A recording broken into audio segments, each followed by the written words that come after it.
చేసి కూర్చునండి. దేవుడికి స్తోత్రములు కలుగును గాక. కూడి వచ్చినటువంటి మిమ్మల్ని కూడా దేవుడు దీవించును గాక. మీ అందరికీ కూడా నా హృదయపూర్వకమైనటువంటి వందనాలు మరియు శుభములు తెలియజేస్తా ఉన్నాను. మిమ్మల్ని కాపాడిన దేవునికి, మిమ్మల్ని ఈ రోజున ఈ స్థలంలో సమకూర్చినటువంటి ప్రభుకి స్తుతులు, స్తోత్రములు, ఘనత అంతా ఆయనకే చెందును గాక. ఆమేన్. చాలా సంతోషము. ఈ గృహంనందు మొదటిసారి జరుగుతున్నటువంటి గృహ కూడిక. ఇక్కడ మనకంటే ముందుగా చాలా గృహ కూడికలు జరిగాయి. అప్పుడు నేను వినినటువంటి సాక్ష్యాల ప్రకారంగా వారు ఇక్కడ గృహ కూడికలు జరిగింపజేసి ఏవో కొన్ని వెంట్రుక ముద్దలు పట్టుకున్నారు.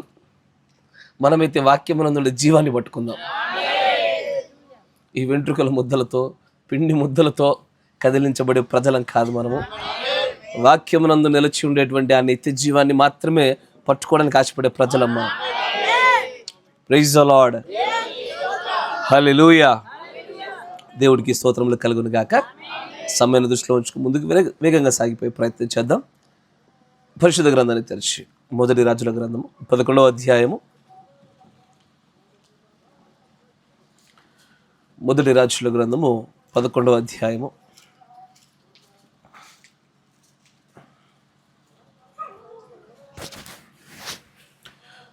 మొదటి వచనం నుంచి మనం గమనించినట్లయితే, మోయాబీయులు, ఏదోమీయులు, అమోనీయులు, సిదోనీయులు, హిత్తీయులు అను జనులు మీ హృదయములను తమ దేవతల తట్టు త్రిపుదురు గనుక వారితో సహవాసము చేయకూడదనియు, వారిని మీతో సహవాసము చేయనీయకూడదనియు యెహోవా ఇజ్రాయేలీలకు సెలవిచ్చి ఉన్నాడు. అయితే రాజైన సొలొమోను ఫరో కుమార్తెను గాక ఆ జనులలో ఇంకా అనేక మంది పరస్త్రీలను మోహించి కామాతురత గలవాడై వారిని ఉంచుకొనుచు వచ్చెను. అతనికి 700 మంది రాజకుమార్తెలైన భార్యలను 300 మంది ఉపపత్నులను కలిగి ఉండిరి. అతని భార్యలు అతని హృదయమును త్రిప్పివేసిరి. సొలొమోను వృద్ధుడైనప్పుడు అతని భార్యలు అతని హృదయమును ఇతర దేవతల తట్టు త్రిప్పగా అతని తండ్రి అయిన దావీదు హృదయము వలె అతడి హృదయము దేవుడైన యెహోవా ఎడల యథార్థము కాకపోయెను. సొలొమోను అస్తారోతు అను సిదోనీయుల దేవతను, మిల్కోము అను అమోనీయుల హేయమైన దేవతను అనుసరించి నడిచెను. ఈ ప్రకారము సొలొమోను యెహోవా దృష్టికి చెడు నడత నడిచి తన తండ్రి అయిన దావీదు అనుసరించినట్లు యథార్థ హృదయంతో యెహోవాను అనుసరింపలేదు. సొలొమోను కేమేషు అను మోయాబీల హేయమైన దేవతకును, మెలేకు అను అమోనీయుల హేయమైన దేవతకును యెరూషలేము ఎదుటనున్న కొండ మీద బలిపీఠములను కట్టించెను. తమ దేవతలకు ధూపము వేయుచు బలులను అర్పించుచును నిన్న పరస్త్రీలైన తన భార్యల నిమిత్తము అతడు ఇలాగు చేసెను. దేవుడికి స్తోత్రములు కలుగును గాక. మీరున్న చోటే తలలోంచండి, కళ్ళు మూసుకోండి. వాక్య విషయంలో దేవుడి సహాయార్థము, ఆయన సహాయము మనందరికీ లభించులాగున, ప్రత్యక్షత దొరుకులాగున మనమందరం కూడా ప్రార్థన చేద్దాం.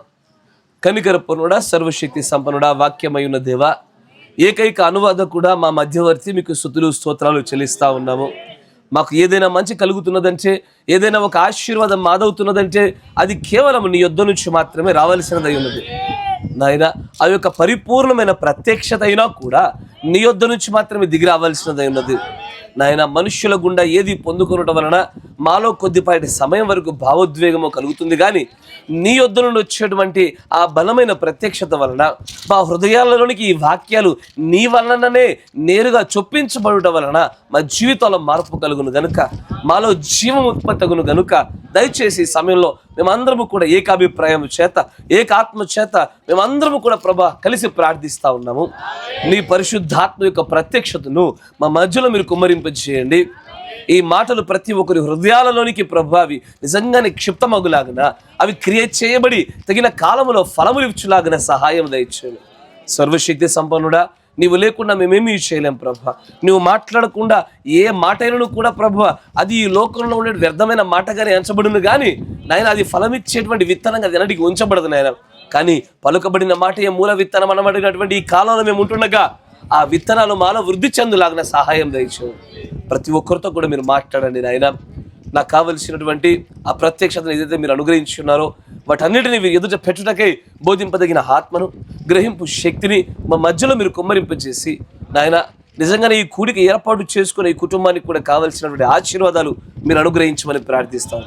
నీ గొప్పదైన మేలుల చేత ఇక్కడ సమకూర్చబడిన నీ ప్రియమైన పిల్లలందరూ ఆశీర్వదించబడలాగిన జ్ఞాపకం చేసుకోమని ప్రభువైన యేసుక్రీస్తు నామములో ప్రార్థన చేయుచున్నాము. ఆమేన్. Praise the lord.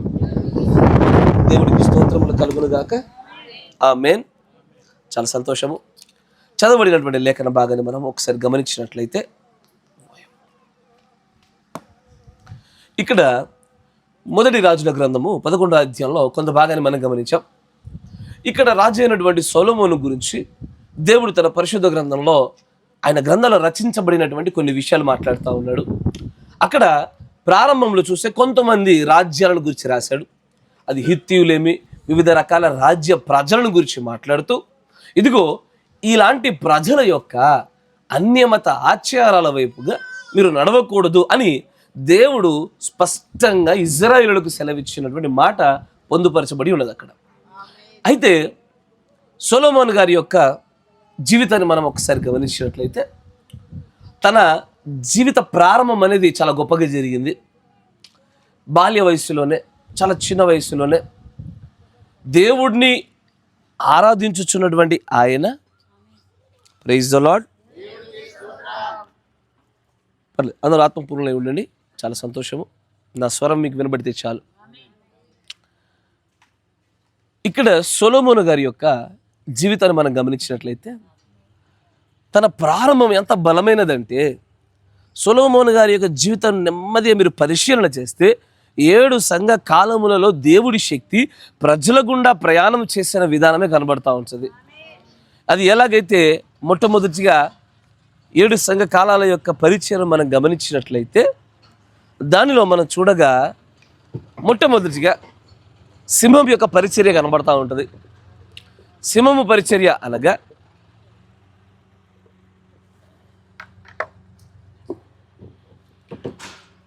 మొట్టమొదటిగా సింహం యొక్క పరిచర్య మనం చూస్తూ ఉంటాము. సంఘకాలాల యొక్క చరిత్ర అంతటిలో ఎఫెసు సంఘ కాలంలో సింహం యొక్క పరిచర్యతో ప్రారంభమై చివరికి పక్షిరాజు పరిచర్యతో ముగించబడినటువంటి విధానాన్ని మనం చూస్తూ ఉన్నాం. అయితే దీనిలో ఇక్కడ ఆ పైన ఒక చంద్రుడు లాంటి ఒక గుండాన్ని మనం గీసినట్టుగా చూస్తాం. ఇది సంఘ కాలంలో యొక్క ఆ చిత్రపటంలో మనం చూస్తే దానిలో మొట్టమొదటిగా వెలుగు యొక్క శాతం ఎక్కువగా ఉండి కాలక్రమేణా అది తగ్గుతూ ఒక తగ్గుముఖాన్ని బట్టి చివరిలో కొంత మాత్రమే వెలుగు ఉండడం మనం గమనిస్తూ ఉంటాం. సేమ్ అలాగే సొలొమోను గారి యొక్క జీవితంలో కూడా చోటు చేసుకున్న సందర్భం అలాంటిదే. ఆయన మొదట్లో తన భక్తి జీవిత ప్రారంభాన్ని మీరు గమనించినట్లయితే చాలా గొప్పదైనటువంటి ప్రారంభం అది. దేవుడే నేరుగా అతని యొక్క రాజ్య స్థాపనలో, అతని రాజ్యాన్ని ప్రారంభించడంలో అతడికి తోడుగా ఉండిన విధానాన్ని గురించి ఆయన వాగ్దానం చేస్తూ షరతులను గురించి మాట్లాడుచుండగా నిజంగానే ఆయన మాట్లాడిన మాటలు చూస్తూ ఉంటే దావీదు గారి యొక్క జీవిత చరిత్రలో ఎంత గొప్పదైన కార్యాలు చోటు చేసుకున్నావో అంతకంటే గొప్పదైన కార్యాలు సొలొమోను గారి యొక్క జీవితంలో చోటు చేసుకున్న విషయాన్ని మనకు అర్థమవుతా ఉంది. కానీ ఆ గొప్ప సింహపు వెలుగు లాంటి వెలుగుతో ప్రారంభమైన ఆయన రాజ్యము చివరి దినాలకు వచ్చేసరికి మాత్రము, జాగ్రత్తగా గమనించాలి, చివరి దినములకు వచ్చేసరికి మాత్రము ఆయన భక్తిలో చాలా చోట్ల బలహీనుడైన సందర్భాలు మనం గమనిస్తూ ఉన్నాం. ఆమేన్. దేని వలన అంటే అనేకమైన కారణాలు ఉన్నవి. ఇక్కడ రాయబడినటువంటి రీతిలో చూస్తూ ఉంటే తన యొక్క భార్యల వలన అన్న మాట మాత్రమే కనబడతా ఉంటుంది. ఆమేన్. Praise the Lord. అయితే తాను చరమాంక దశ, తను వృద్ధాప్య దశ దగ్గరికి చేరువవ్వడానికంటే మునుపు నుంచే తన భార్యల వలన ప్రేరేపించబడి అతడు దేవుడికి విధేయుడు కాక దావీదు రాజు గారు నడుచుకున్న రీతిలో నడుచుకోకుండా తప్పిపోయినటువంటి ఒక పరిస్థితిని చూస్తూ ఉన్నాం. కానీ వృద్ధుడైన తర్వాత కూడా ఆయన అదే పరిస్థితిని కొనసాగించాడు. చివరికి మరణమయ్యేంత వరకు కూడా తన అవిధేయతను అలాగే ముగిచ్చేశాడు ఆయన. మనందరికీ తెలుసు, ఈ దేహము పాప శరీరము, దీనిలో ఉన్నటువంటి ఆత్మ మాత్రమే ఇంకా ప్రజ్వలిల్లుతుందే కానీ ఈ దేహం ఇంకా మార్పు చెందవలసినది ఉన్నది. యవన దశలో ఉండగా ఈ దేహానికి సంబంధించిన అనేకమైన బలహీనతల వలన అతడు తన భార్యల వలన తిప్పబడి తప్పు మార్గంలోకి వెళ్ళిపోయి అన్యమత ఆచారాల సంబంధమైన దేవతల వైపు తిప్పబడ్డాడు. కానీ వృద్ధాప్య దశకి వెళ్ళిన తర్వాత కూడా అదే ఎందుకు కొనసాగించాల్సి వచ్చింది? నా మాట జాగ్రత్తగా వినాలా. ఈ రోజున నేను మీతో మాట్లాడబోయే ఒక అంశం ఏంటంటే వెరీ సెన్సిటివ్. దీన్ని కనుక మీరు సరిగ్గా పట్టుకోవడంలో కనుక విఫలమైతే మీరు పాపము చేయడానికి మీకు అనుమతి పొందినట్లుగానే భావిస్తారు. కానీ మీరు సరైన ప్రత్యక్షతలో కనుక పట్టుకున్నట్లయితే, నేనే గట్టిగా మాట్లాడతాను, జాగ్రత్తగా వినండి. జాగ్రత్తగా విన్నట్లయితే పాపమును ఎలాగ జయించగలగాల, మనలో వేరొక నియమం నడుచుచున్నటువంటి చోట మన భక్తి ప్రయాణంలో పడిపోకుండా ఎలాగూ మన పరిశుద్ధతను మన ఘటమును కాపాడుకుంటూ ముందుకు వెళ్ళగలగాలి అన్న విషయాలు ఇక్కడ చక్కగా బోధపడతా ఉంటాయి. కానీ తప్పుగా గ్రహించారనుకో, పాపము చేయడానికి మనకు అవకాశం దొరికింది, మనకు ఒక పెద్ద పాస్ ఇచ్చేసరిగా యాక్సెస్ దొరికిందిగా, మనం విచ్చలవిడికి ఏది పడుతుంది చేయొచ్చు అనుకునే స్థాయిలో జారిపోతారు. మరి ఈ విషయాలు ఇప్పుడు తెలియజేయచ్చా అంటే, బహుశా ఇది ఎఫెసీ సంఘకాలం అయితే నేను చెప్పకపోయేవాడిని, కానీ ఇది స్ఫురణ పెర్గం అయితే చెప్పకపోయేవాడిని, కానీ ఇది ఇక చిట్ట చివరి గడియ, దేవుడి రాకడ, ఆ బూర మనం ఎత్తబడే గడియల్లో ఉన్నాం కాబట్టి ఇప్పుడు ఇది బోధింపదగినది. ఆమేన్. జాగ్రత్తగా గమనించాలి. నేను చాలామంది చూశాను, కొంతమంది క్రైస్తవ జీవితంలో భక్తి బలంగా ప్రారంభించబడి చివరి వరకు అలాగే ముగించగలిగిన వారు ఉన్నారు. పౌలు లాంటి వాళ్ళు. నా విశ్వాస పరుగుని నేను కడముట్టించి తిని అంటాడు ఆయన. మరికొంతమందిని మీరు పరిశీలన చేస్తే వారి ప్రారంభ దినాల్లో కుంటుపడుతూ ఉండి అకస్మాత్తుగా దేవుడి యొక్క దర్శనం పొందుట చేత వారిలో కలిగినటువంటి అద్భుతమైన పరివర్తన వారి చివరి దినాల వరకు కూడా అదే పరిశుద్ధతను కొనసాగిస్తారు. మరికొంతమంది ఉంటారు ఇక్కడ, వీరు వాతావరణం లాంటి వాళ్ళు. ఎండాకాలం వచ్చాక వానకాలం వచ్చినట్లు, వానకాలం వచ్చాక చలికాలం వచ్చినట్లు ఈ సీజనల్గా ఉండేటువంటి క్రైస్తవులు అప్పుడే కొంతకాలం అద్భుతమైన బలంగా ప్రదర్శించబడతారు. మరికొంత సమయానికి మళ్ళీ ఇక్కడ ఏదో ఒక విషయంలో పొరపాటు చేసి బలహీనపడి పడిపోయినట్టు కనబడతారు. మళ్ళీ కొంత సమయానికి పశ్చాత్తాపడతారు, మళ్ళీ లేచి నిలబడతారు.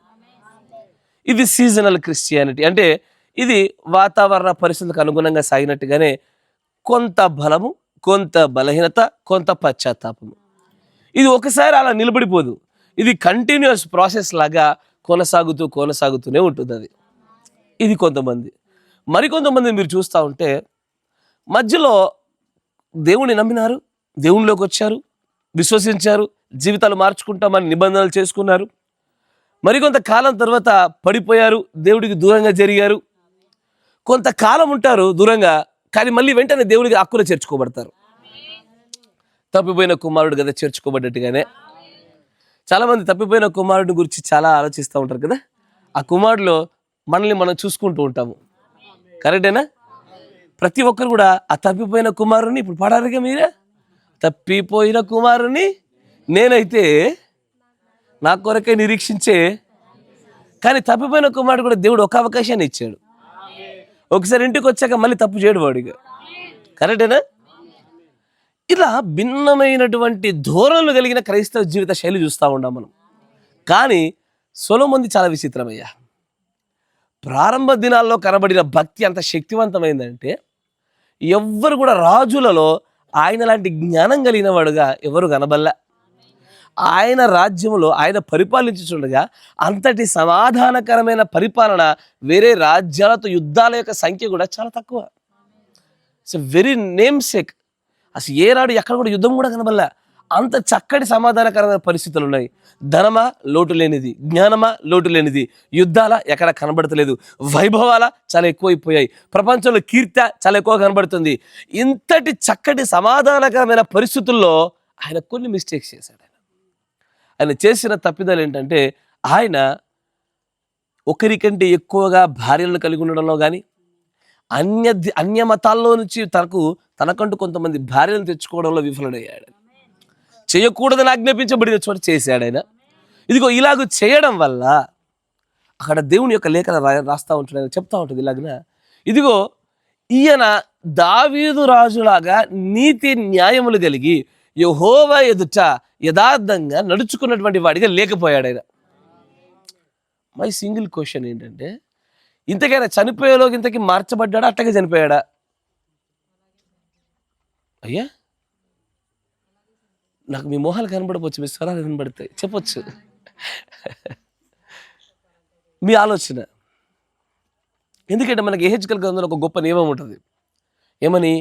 ఒక నీతిమంతుడు తన నీతిని బట్టి కొనసాగుతూ అకస్మాత్తుగా దుర్మార్గతలకు పడిపోయి అతడు మరణమైతే గనక ఆ దుర్మార్గతను బట్టి అతడు శిక్షించబడతాడు. ఈ నీతి అంతా కూడా జ్ఞాపకం కాదు.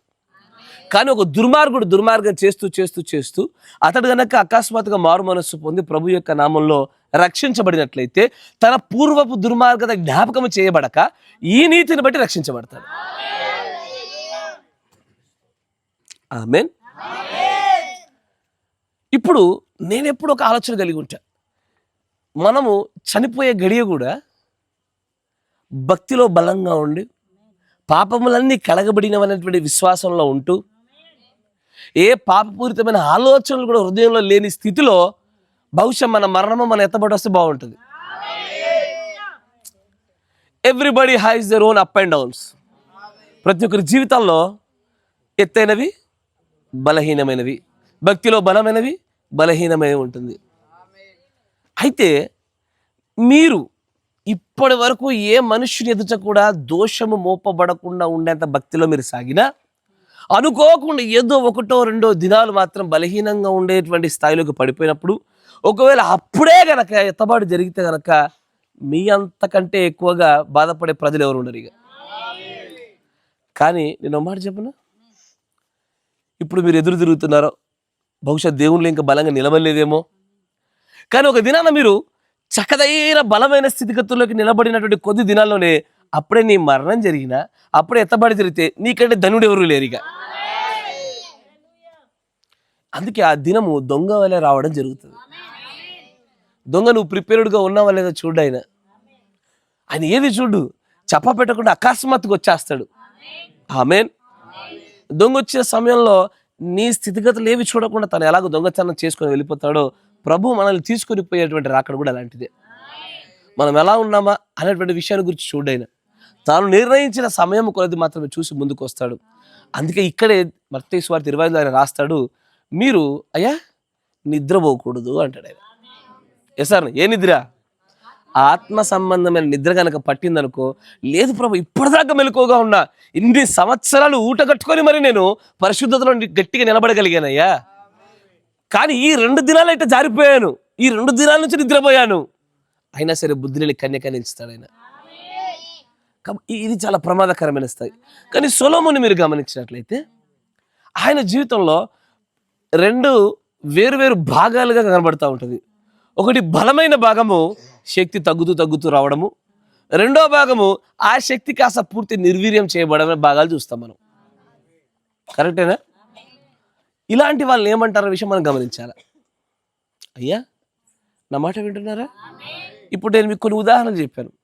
కొంతమంది జీవితాలు ప్రారంభంలో బలంగా ఉండి తర్వాత బలహీనపడ్డము, కొంతమంది బలహీనంగా ఉండి తర్వాత బలపడ్డము, కొంతమంది మారుతూ అప్స్ అండ్ డౌన్స్ ఉండడము, ఇలా అనేక విధాలుగా మాట్లాడుకున్నాం కదా. కానీ దేవుడు ఈ సొలొమోను గారి యొక్క జీవితాన్ని గురించి మాట్లాడుతూ తన ప్రవక్త ద్వారా ఒక పదాన్ని వాడింపజేశాడు ఆయన. ఆ పదాన్ని ఇప్పుడు మీ ముందు పెట్టి అదే మన యొక్క అంశంగా మనం మాట్లాడుకుంటూ ముందుకు సాగిపోతాం. గమనించండి, 61-0418. ఒక్క నిమిషం, భూషణ పొరపాటు చేశాను, ఒక్క నిమిషం.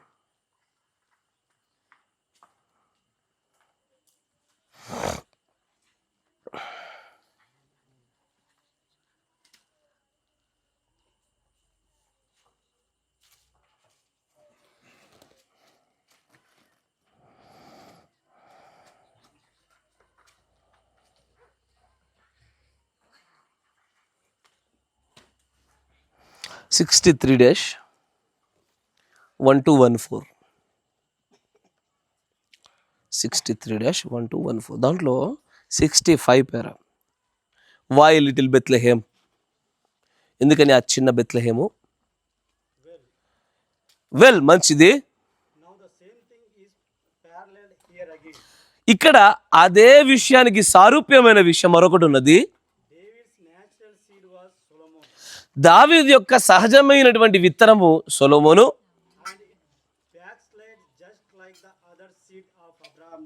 జాగ్రత్తగా గమనించాలి. ఆయన ఏమంటున్నాడంటే సొలొమోను గారి యొక్క జీవితం అంతటినీ కూడా పరిశీలన చేసి ఈ యొక్క పదంలో తన జీవితాన్ని గురించి వివరిస్తా ఉన్నాడు. ఆయన అంటాడు, ఏ విధంగానైతే దావీదు యొక్క భౌతికంగా తన నిజమైన సంతానంగా సొలొమోను ఉన్నాడో, కానీ అతడు బ్యాక్స్లిడ్ అంటే వెనుక జారిపోయినవాడు, వెనుదిరిగినవాడు. నా మాట వింటున్నారా? వెనుక జారిపోయినవాడు, వెనుదిరిగినవాడు. తెలుగు బైబిల్లో ఇంకా అనేకమైనటువంటి తర్జమాల్లో కనుక మనం చూస్తే కనుక పర్యాయ పదాలుగా భ్రష్టులైన వారు లేదా విశ్వాసఘాతకులను రాయబడుతుంది. ఇక్కడ దేవుడి యొక్క ప్రవక్త అంటాడు, సొలొమోను గారి యొక్క జీవితాన్ని మొత్తాన్ని దృష్టిలో పెట్టుకొని సొలొమోను బ్యాక్స్లిడ్, వెనక్కి జారిపోయాడు. ఆయన ఎంతలా బలంగా ముందుకు ప్రయాణం చేశాడో అకస్మాత్తుగా మొత్తం వెనక్కంతా జారి పడిపోయినాడు ఆయన. సరే, ఇంకొంచెం ముందుకు సాగిపోదాం. ఆయన అంటాడు, ఆయన వెనక్కి జారి పడిపోయాడు. సొలొమోను ఏ విధంగా జారి పడిపోయాడు? ఆయన అనేక మంది స్త్రీల వలన, మీకు తెలుసా మొట్టమొదటి విషయము, ఆ స్త్రీలు చేసిన పని ఏంటంటే ఆయన హృదయాన్ని తమ దేవుడి యొద్ద నుంచి దూరము జరిపించడంలో మొట్టమొదటి ఆ స్త్రీలు చేసిన పని అదే. జాగ్రత్త. ఇంకా ఆయన ఏ రీతిలోనైతే వెనక్కి జారి పడిపోయాడో అట్టగే చచ్చిపోయాడు. అయ్యా, నేను మంచి గమనించాలా? అట్టగే చచ్చిపోయాడు. ఎట్లా? గొప్ప భక్తి చేస్తున్న సమయంలో కాదు, జారి పడిపోయిన స్థితిలో ఉండి మళ్ళీ తిరిగి లేవక అదే పరిస్థితి చనిపోయాడు ఆయన. ఇంకొంచెం ముందు చదవండి. Israel died in the same way back slide అంటే, మంచి వినండి, నేను మీకు యెహెజ్కేలు గ్రంథంలో ఒక సూత్రాన్ని చెప్పాను, జాగ్రత్తగా గమనించండి. ఇక్కడ ఏం చెప్తున్నాడు అంటే, నీవు ఎత్తబడే గడియ సమయంలోనైనా నీ మరణ సమయం వరకైనా సరే చివరిలో నువ్వు కలిగి ఉండేటువంటి అంతం వరకు ఓపికగా నువ్వు దేన్నైతే పట్టుకొని ముగిస్తావో అదే నీకు లెక్కలోకి వస్తుంది.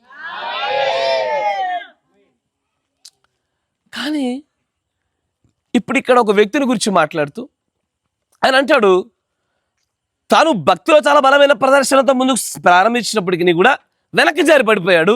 చనిపోయేటప్పుడు అలాగే చనిపోయాడు. ఇప్పుడు నేను అడిగే ప్రశ్న ఏంటంటే, ఇంతకీ సొలొమోను రక్షించబడతాడు, రక్షించబడాడు?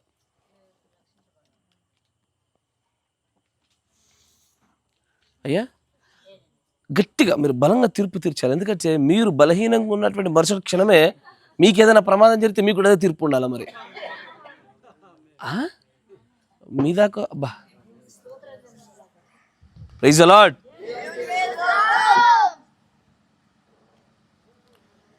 నా మాట వినిపిస్తుంది? జాగ్రత్తగా గమనించండి. ఎందుకంటే క్రైస్తవ జీవితంలో అనేకమైనటువంటి సమ్మేళనాల గురించి చెప్పాను. మీ ఎదుట బలంగా ఉండి బలహీనపడ్డము, బలహీనంగా ఉండి బలపడ్డము, బలపడుతూ బలహీనపడుతూ బలపడుతూ బలహీనపడుతూ పోవడము. కానీ సొలొమోను గారి జీవితం వేరు. ఐ ఆల్వేస్ వండర్డ్, చాలా ఆశ్చర్యపడుతూ ఉంటాను ఎప్పుడు నేను. దావీదు అలాంటి కాదు. దావీదు కొన్ని చోట్ల చాలా బలంగా నిలబడ్డాడు, కొన్ని చోట్ల చాలా బలంగా పడిపోయినాడు, మళ్ళీ బలంగా లేచి నిలబడినాడు, నీతిమంతుడు నిలబడ్డాడు. ఆయన ఖచ్చితంగా నిలబడ్డాడు. ఆయన జనసంఖ్య లెక్కించడం కావచ్చు, బత్సెబ విషయంలో తప్పిదం కావచ్చు, అనేక పర్యాయాలు తప్పిదాలు చేసినప్పటికీ కూడా దావీదు మాత్రం రక్షించబడ్డాడు. ఆయన అది మాత్రం గ్యారంటీగా. అయ్యా, దావీదు రక్షించబడి ఉంటారా అంటే మీరు తీర్పు కాదు, మీ దాని వాడి కదా ఒపీనియన్, మీ ఉద్దేశం. రక్షించబడి ఉండవచ్చా? What about Solomon?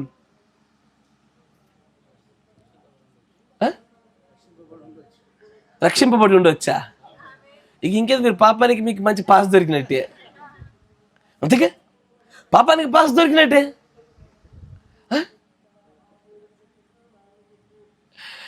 కాదు కాదు, జాగ్రత్తగా గమనించి. అందుకే చెప్పాను, ఈ అంశము చాలా సెన్సిటివ్. కొంచెం ఒక వెంట్రుక వాసం అంత తప్పుగా తీసుకున్నా తప్పుగా జారిపోతారు. సరైన రీతిలో పట్టుకోగలిగితేనే నీకు ఎత్తబాటు పైన నీ విశ్వాసం అధికం చేయబడాలా, నీ యొక్క స్థితిగతుల పైన ప్రభు కనపరచబోయే ఒక గొప్ప కృప విషయమని ఆనందపడాలా. ఆమేన్. ఈ రోజున మనం చూస్తున్న అంశం కూడా బ్యాక్ స్లైడర్ అంటే వెనుక జారిన వారు లేదా వెనుక జారి పడిపోయిన వాడు అని అర్థం. ఇది చిన్న అంశంగా చాలా పెద్ద అంశము. బైబిల్లో చాలా మంది క్యారెక్టర్లను చూస్తూ ఉంటాం మనము. ఈ రోజు ఈ గృహకుడికి దేవుడు ఎంత అనుగ్రహిస్తే అంతగానో మనం ముందుకు సాగిపోతాం. ఇక్కడ దేవుని ప్రవక్త అదే అంటాడు, సొలొమోను దావీదు యొక్క ఒక నిజమైనటువంటి సంతానము. అతను పడిపోయాడు, జారి పడిపోయాడు, జారి పడిపోయిన స్థితిలోనే చనిపోయాడు. అయితే ఇక్కడ నేను మరొక వ్యక్తిని మీకు సారూప్యంగా పెడతాను. సిలువలో దేవుని యొక్క కుడి పక్కన ఒక దొంగ ఉన్నాడు. సిలువేస్తున్నారంటే ఖచ్చితంగా ఎంతో బలమైనటువంటి కారణమైనటువంటి చేసి ఉండాలి. తప్పిదంలో ఊరికే సిలువేరు. సిలువ అనేది రోమీ లేక ప్రపంచంలో చాలా పెద్ద శిక్ష. ఇప్పుడు ఆయనకి శిక్ష వేయబడుతూ ఉండగా ఖచ్చితంగా ఆయన అంటాడు ఏమని, పక్క దొంగతో అంటాడు ఏమని, ఇది మనకు తగినదే. మనకు తగినదే అంటున్నాడు అంటే దాని అర్థం ఏంటిది? ఖచ్చితంగా పాపాలు ఏదో దోషాలు ఉన్నాయని అర్థం. ఏవి లేకుండా ఇతనికి వేస్తే అతను ఏమనాలా? అరే మనల్ని అన్యాయంగా సిలువేస్తున్నారు ఏమి అనాలి. కానీ నా మాట మాట్లాడంలా. ఆయన అంటాడు నువ్వు ఏం మాట్లాడుతున్నావు వెర్రివాడి వల్ల, ఇది మనకు తగిందే కానీ ఈ నీతిమంతునికి కాదు అంటాడు ఆయన. అంటే దాని అర్థం ఏంటంటే ఈయన ఏ దోషము చేయలేదని, మంచివాడు అనబడిన ఇతడు కూడా దోషము చేయబడిన వాడే అని తెలిసింది. కానీ ఇతడి జీవితం యొక్క చివరి గడియల్లో చోటు చేసుకున్న కొన్ని కార్యాల వల్ల మాత్రమే పరదేశంలో ఉన్నాడు ఆయన. కొన్ని కార్యాల వల్ల ఎప్పటి వరకు అతను చెడ్డవాడిగా ఉన్నాడు, ఎప్పటి వరకు ఒక దోషిగా ఉన్నాడు, ఎప్పటి వరకు శిలువ మరణానికి పాత్రుడిగా ఉన్నాడు అంటే అతడు చనిపోవడానికి కొన్ని గంటల ముందు వరకు కూడా దుష్టుడే. కరెక్టేనా? సిలువలో ఎక్కించాక కొన్ని గంటల సేపు వాళ్ళ జీవం ఉండేది. రక్తమంతా కారిపోయి నెమ్మదికి శక్తి కోల్పోయి పడిపోతారు. అంటే తన బ్రతుకు జీవితం మొదలుకొని శిలువ మరణం వేయబడే రోజు వరకు కూడా తన జీవితం అంతట్లో కూడా ఏ పరిస్థితుల్లో తప్పు చేయవలసి వచ్చిందో తెలియదు, కానీ తప్పిదం చేస్తూనే ఉన్నాడు ఆయన. కానీ మరణం యొక్క చివరి అంచుల్లో, ఆ చివరి గడియల్లో తను పలికిన కొన్ని మాటలు తన హృదయంలో చోటు చేసుకున్న చిన్నపాటి మార్పుల వల్ల ఇంతవరకు తన దుర్మార్గత అంతా కొట్టివేయబడి పరదేశంలో కూర్చోవడానికి అర్హత దొరికింది. ఇప్పుడు ఈ దొంగని ఇప్పుడు సొలొమోను గారి పక్కన పెట్టి చూద్దాం. సొలొమోను రక్షించబడ్డా? మనకు తెలీదు, ఎందుకంటే అక్కడ రాయబడలేదు అది. సొలొమోను గారి యొక్క జీవితం చివరి దశ వరకు ఎలా ఉందో మనకు తెలియదు. No one knows. ఆమేన్. కానీ ఇక్కడ వెనుక జారి పడిపోయిన వారి విషయంలో దేవుడు కలిగి ఉన్న ప్రణాళికను చూద్దాం. ఎందుకంటే ఒక మాట చెప్తాను మీకు, మనమందరం కూడా ఏదో ఒక సందర్భంలో వెనక జారుతాం.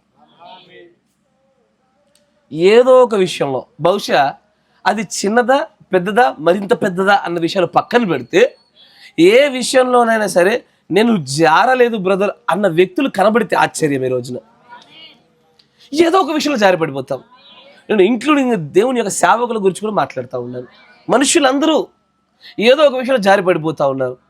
ఈ జారిన వారి విషయంలో దేవుడి యొక్క ప్రణాళికను గమనించాలి. అందుకే ఈ రోజున బ్యాక్ స్లైడర్స్, వెనక జారి పడిపోయిన వారి గురించే మాట్లాడడానికి మన అంశం కూడా బ్యాక్ స్లైడర్ అని మాట్లాడతాను. దీనిలో నేను కొన్ని లేఖనాలు కూడా మిమ్మల్ని ముందు చూపించాలని ఆశపడతా ఉన్నాను. మొట్టమొదటి ఇర్మియా గ్రంథము 3వ అధ్యాయము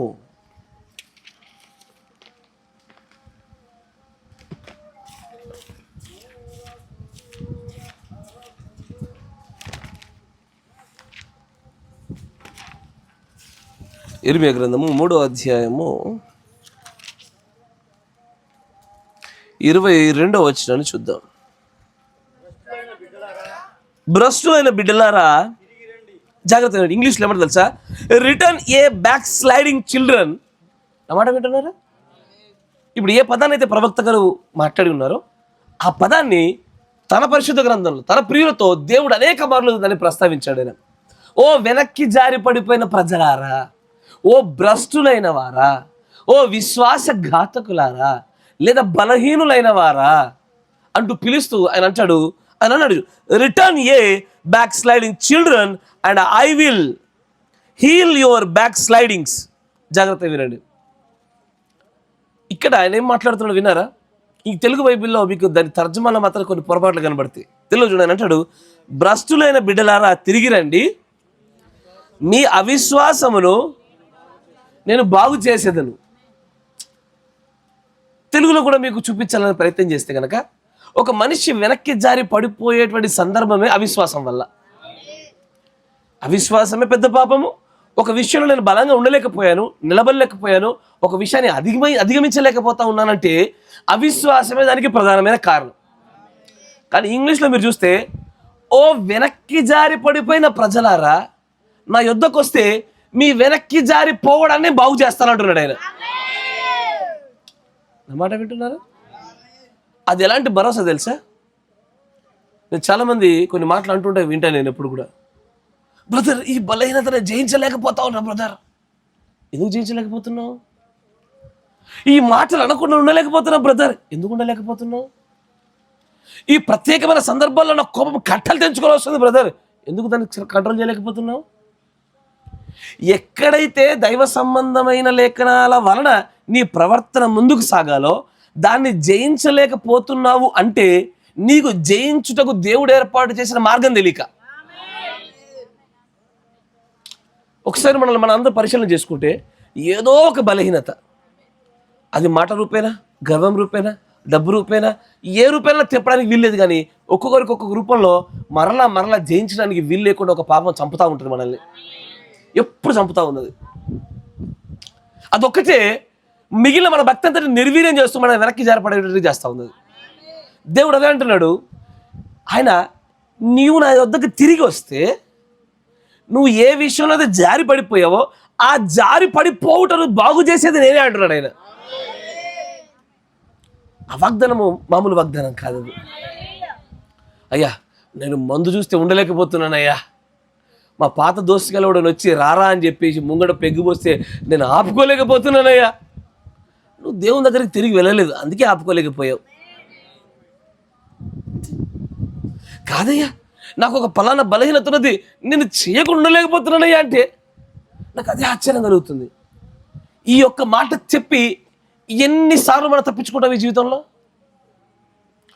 ఏ స్థాయి వరకు ఉంటే ఎత్తబాటు అంటున్నాడు అంటే ఆయన ఇక పాపమునే చేయలేకుండా ఉండే స్థాయికి ఎత్తబాటని చెప్తా ఉంటే ఇంకా మనం వెనక్కి జారి పడిపోవడానికి చాలామందికి డబ్బు కారణాలు ఉన్నాయి, చాలామందికి స్థల పొల ఈ రకరకాల వస్తువులు కారణాలు అయిపోయాయి.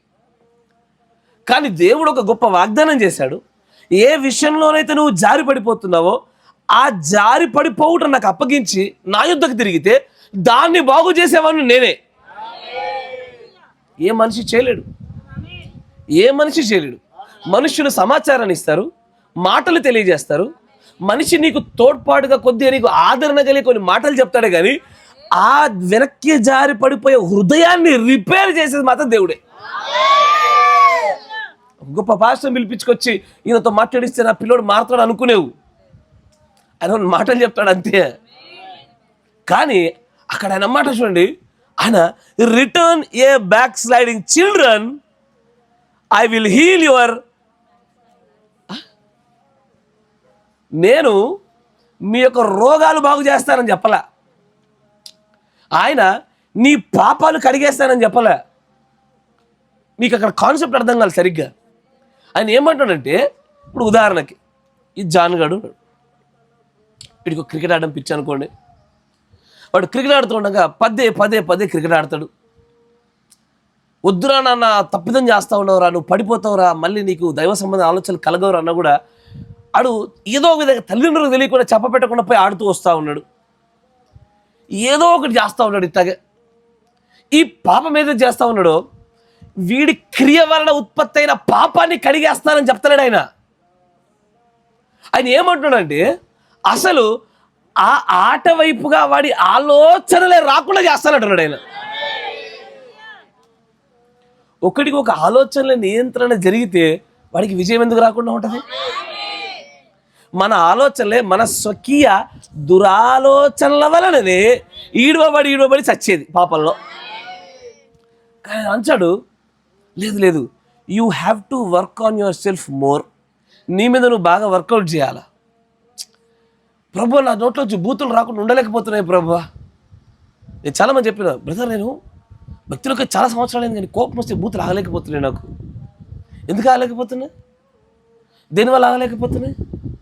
నేను భక్తిలోకి వచ్చి 20 ఏళ్ళైంది, నా మొండితనం పోతలేదు, నా కొట్టుడు పోవడంలే, తిట్టుడు పోవడంలే, నిర్లక్ష్యం పోవడంలే, సోమర్తనం పోవడంలే, ఏదో ఈ బలహీనతల చేత బాగా పట్టబడుతున్నా బ్రదర్ నేను.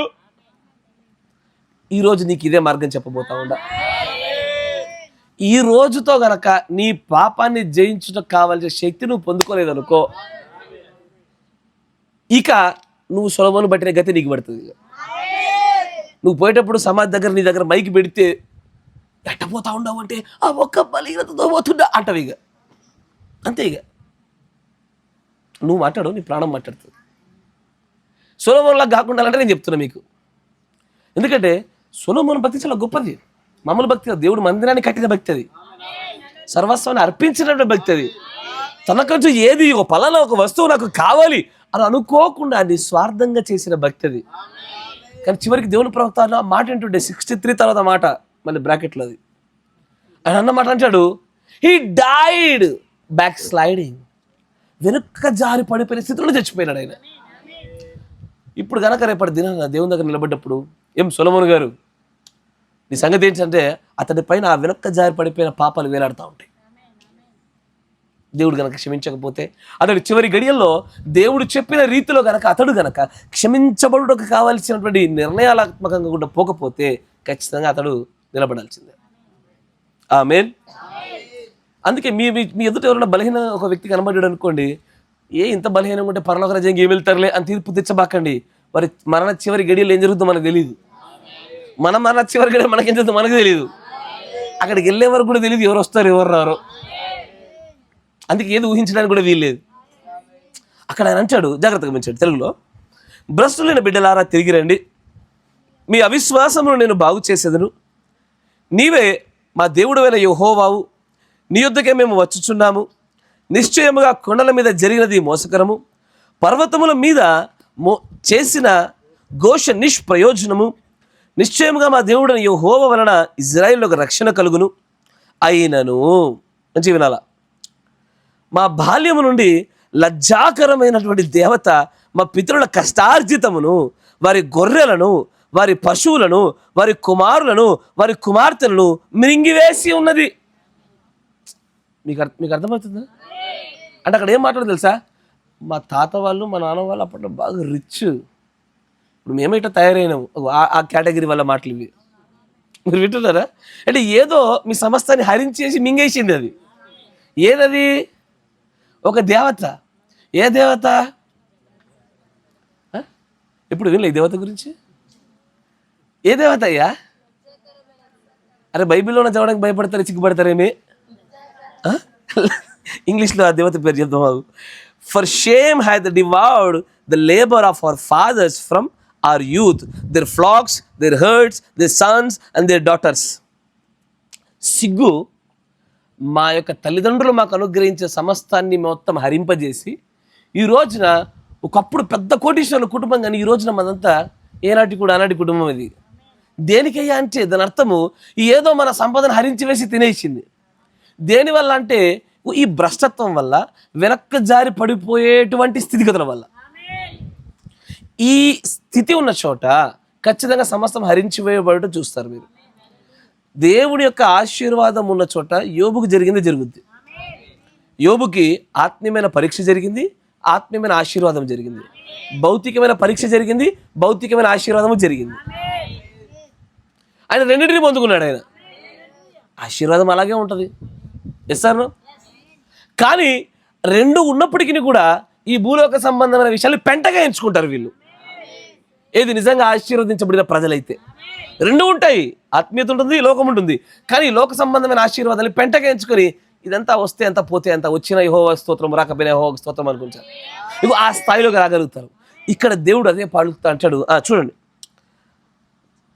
సిగ్గునొందిన వారమై సాగిల పడదము రండి, మనం కనబడకుండా అవమానము మనల్ని మరుగు చేయును గాక. మన దేవుడైన యెహోవా మాట వినక మనము మన పితరులను మన బాల్యము నుండి నేటి వరకు మన దేవుడైన యెహోవాకు విరుద్ధంగా పాపము చేసిన వారము. జాగ్రత్త వినాలి. ఇక్కడ ఇశ్రాయేలుల ప్రజలు తమను గురించి తాము మాట్లాడుతూ, అక్కడున్న వ్యక్తుల గురించి దేవుడు మాట్లాడుతూ కూడా చెప్తున్న మాట ఏంటంటే, మీరు వెనక్కి జారి పడిపోయిన ప్రజలు, మీరు తిరిగి నా యొద్దకు వచ్చినట్లయితే నేను మీ యొక్క వెనక్కి జారి పడిపోవుట అనేటువంటి ఆ యొక్క ప్రభావాన్ని మీలో నుంచి కొట్టివేస్తా, తీసివేసేస్తా. నేను అసలు వెనక్కి జారి పడిపోవడం గల కారణాలు ఏంటి? సొలొమోన్ గారి కేసులో చూస్తే స్త్రీలు, అంతేగా. డబ్బు ఆయన ఏమాత్రం ప్రభావితం చేయలేకపోయింది, కీర్తి ఆయన ఏమాత్రం ప్రభావితం చేయలేకపోయింది, కానీ స్త్రీ మాత్రం ప్రభావితం చేయగలిగింది. కరెక్టేనా?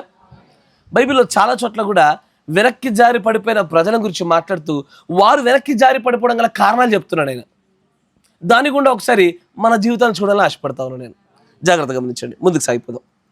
ఇర్మియా గ్రంథం దాంట్లోనే 2వ అధ్యాయం 19వ వచనం చూడండి. అసలు ఎట్లా వెనక్కి జారి పడిపోవడానికి గురించి దేవుడు మాట్లాడుతూ ఉన్నాడు చూడండి. ఎస్ ఎస్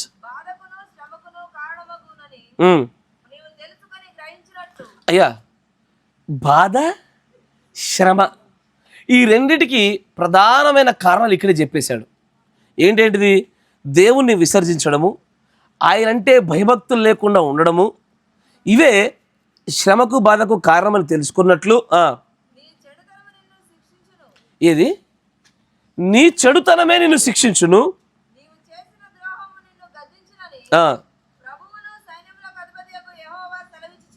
ఇంగ్లీష్లో అని అంటారు చూడండి, thine own wickedness shall correct thee and thy backsliding shall reprove thee. అంటే నీ వెనక్కి జారి పడిపోయిన నీ స్థితే నిన్ను గద్దిస్తుంది. ఏదో కాదు, నీ వెనక్కి జారి పడిపోయిన స్థితే నిన్ను గద్దిస్తుంది. వెనక్కి జారి పడిపోవుట, అసలు బ్యాక్ స్లైడర్ అంటే ఏంటో తెలియాలి. బ్యాక్ స్లైడర్ అంటే ఏంటో తెలియాలి. బ్యాక్ స్లైడర్ అంటే ఒకటి దేవుణ్ణి విసర్జించుట, 2 దేవుణ్ణైతే పట్టుకున్నాము, యెహోవాను దేవుడు అంగీకరిస్తున్నాము, కానీ భయభక్తులు లేనటువంటి మాట, ప్రవర్తన, ధోరణి, వేషం.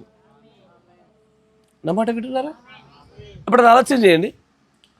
మందిరంలో కొంతమంది ప్రవర్తన చూస్తుంటే భయభక్తులు కలిగినట్టు నాకు అనిపించదు. వ్యక్తుల మీద కాదు, దేవుడి మీద.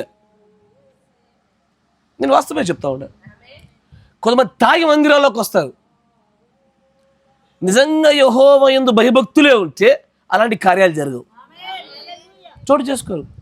కొంతమంది పరిశుద్ధమైన ప్రార్థనా స్థలాల్లోకి శరీర భాగం కనబడుకునే రీతిలో భయంకర వస్త్రధారణతో వస్తారు. వీళ్ళకి నా భర్త భయము లేదు, నా సమాజ భయము లేదు, నా దేవుడి భయము లేదు. నా మాట వింటున్నారా? ఇటు భర్త పనికి రాలేదు, సమాజం పనికి రాలేదు, దేవుడు పనికి రాలేదు, వీళ్ళని సరి చేయడానికి. ఇక్కడ యెహోవా యందు భయభక్తులు కనపరచకుండా ఉండుట ఒకటి, యెహోవాను విసర్జించుట.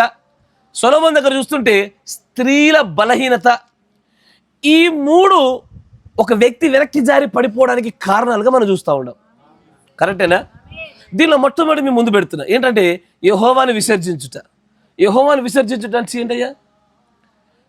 దేవుడైన యెహోవాని కాకుండా మరొక దేవుని పట్టుకోవడం. కరెక్టేనా? Yes sir? దేవుడైన యెహోవాని కాకుండా మరొక దేవుని పట్టుకోవడం. మీరు ఎప్పుడైనా అలాగ చేశారా? అయ్యో, సాధారణమైన ప్రశ్న. దేవుడైన యెహోవా కాకుండా మరొక దేవుని పట్టుకున్నారా? అయ్యా, పట్టుకున్నారా? ఇక్కడ కొటేషన్ చూపించాలని ఆశపడతా ఉండ. జాగ్రత్తగా రండి. 64-0614M. కొంచెం స్లోగానే వెళ్దాం ఈ వర్తమానం, ఎందుకంటే ఇది వేగవంతంగా చెప్తే గ్రహించలేరు. కొంచెం మెల్లగానే వెళ్దాం. 64-0614M దాంట్లో 75 పేరా చూడండి.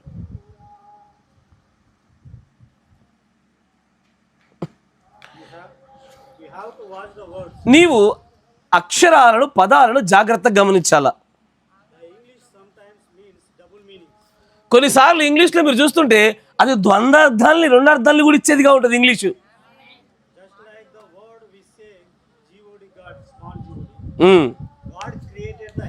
ఇంగ్లీష్లో గాడ్ అనే పదం రాస్తారయ్యా, మంచిగా వినాలా.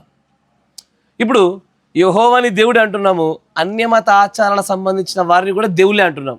కానీ వీళ్ళకి ఇంగ్లీష్లో ఎలా రాస్తారంటే ఇది జీవోడి అని రాసేప్పుడు మన దేవుడికి క్యాపిటల్ జీ రాస్తారు, అన్య దేవతల దేవుళ్ళకేమో స్మాల్ జీ రాస్తారు, చిన్న జీతో రాస్తారు. తర్వాత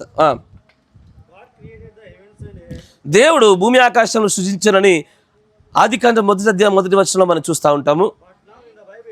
కానీ ఇప్పుడు పరిశుద్ధ గ్రంథంలో ఇది ఇలాగ రాయబడింది,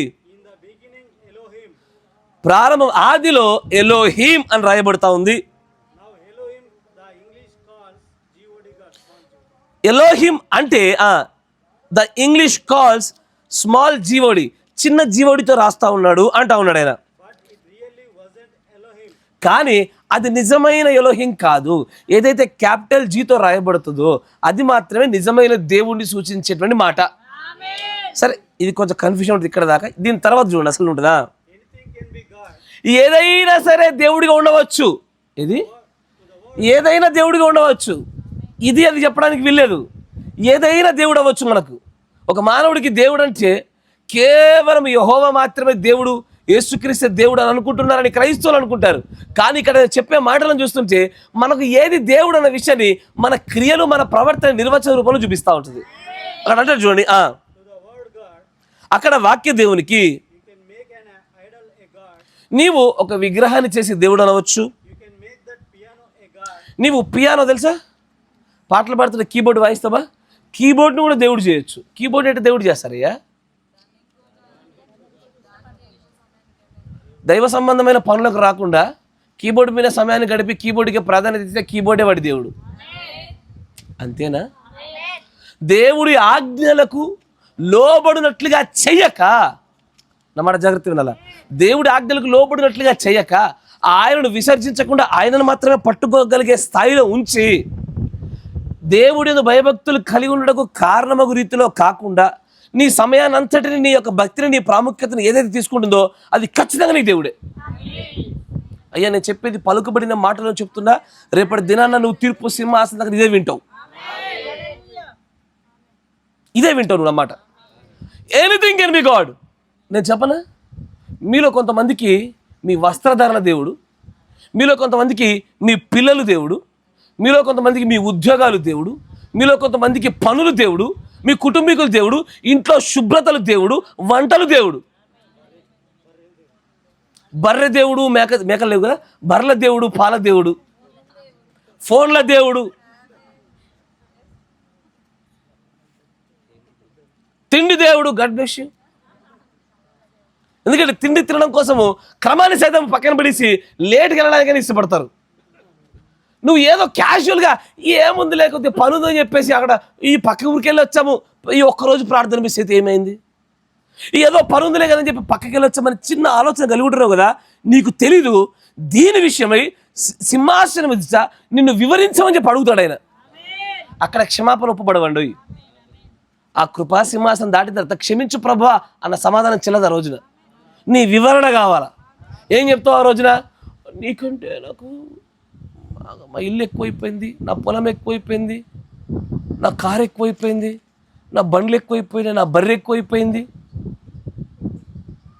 చాలామంది జీవితాల్లో ఆశీర్వాదాలు కోల్పోవడానికి, వాళ్ళ ఆర్థిక వ్యవస్థ అతలకుతలం కావడానికి, దేవుడి యొద్ద నుంచి వారు మేలును పొందుకోకుండా ఉండడానికి కారణమే ఇది.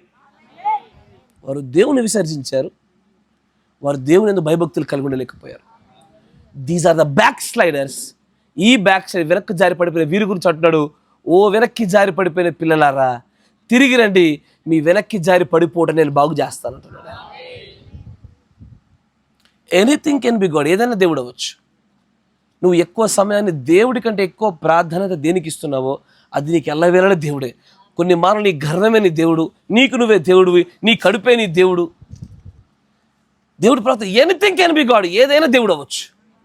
కానీ పేరుకు మాత్రము యెహోవాయే మా దేవుడు, మా ఇంటికి రక్షకుడు యెహోవాయే అని రాయించుకుంటున్నాం. కానీ మన క్రియలు నిర్వర్తిస్తూ ఉన్నాయి మన దేవుడు ఎవరన్న విషయం.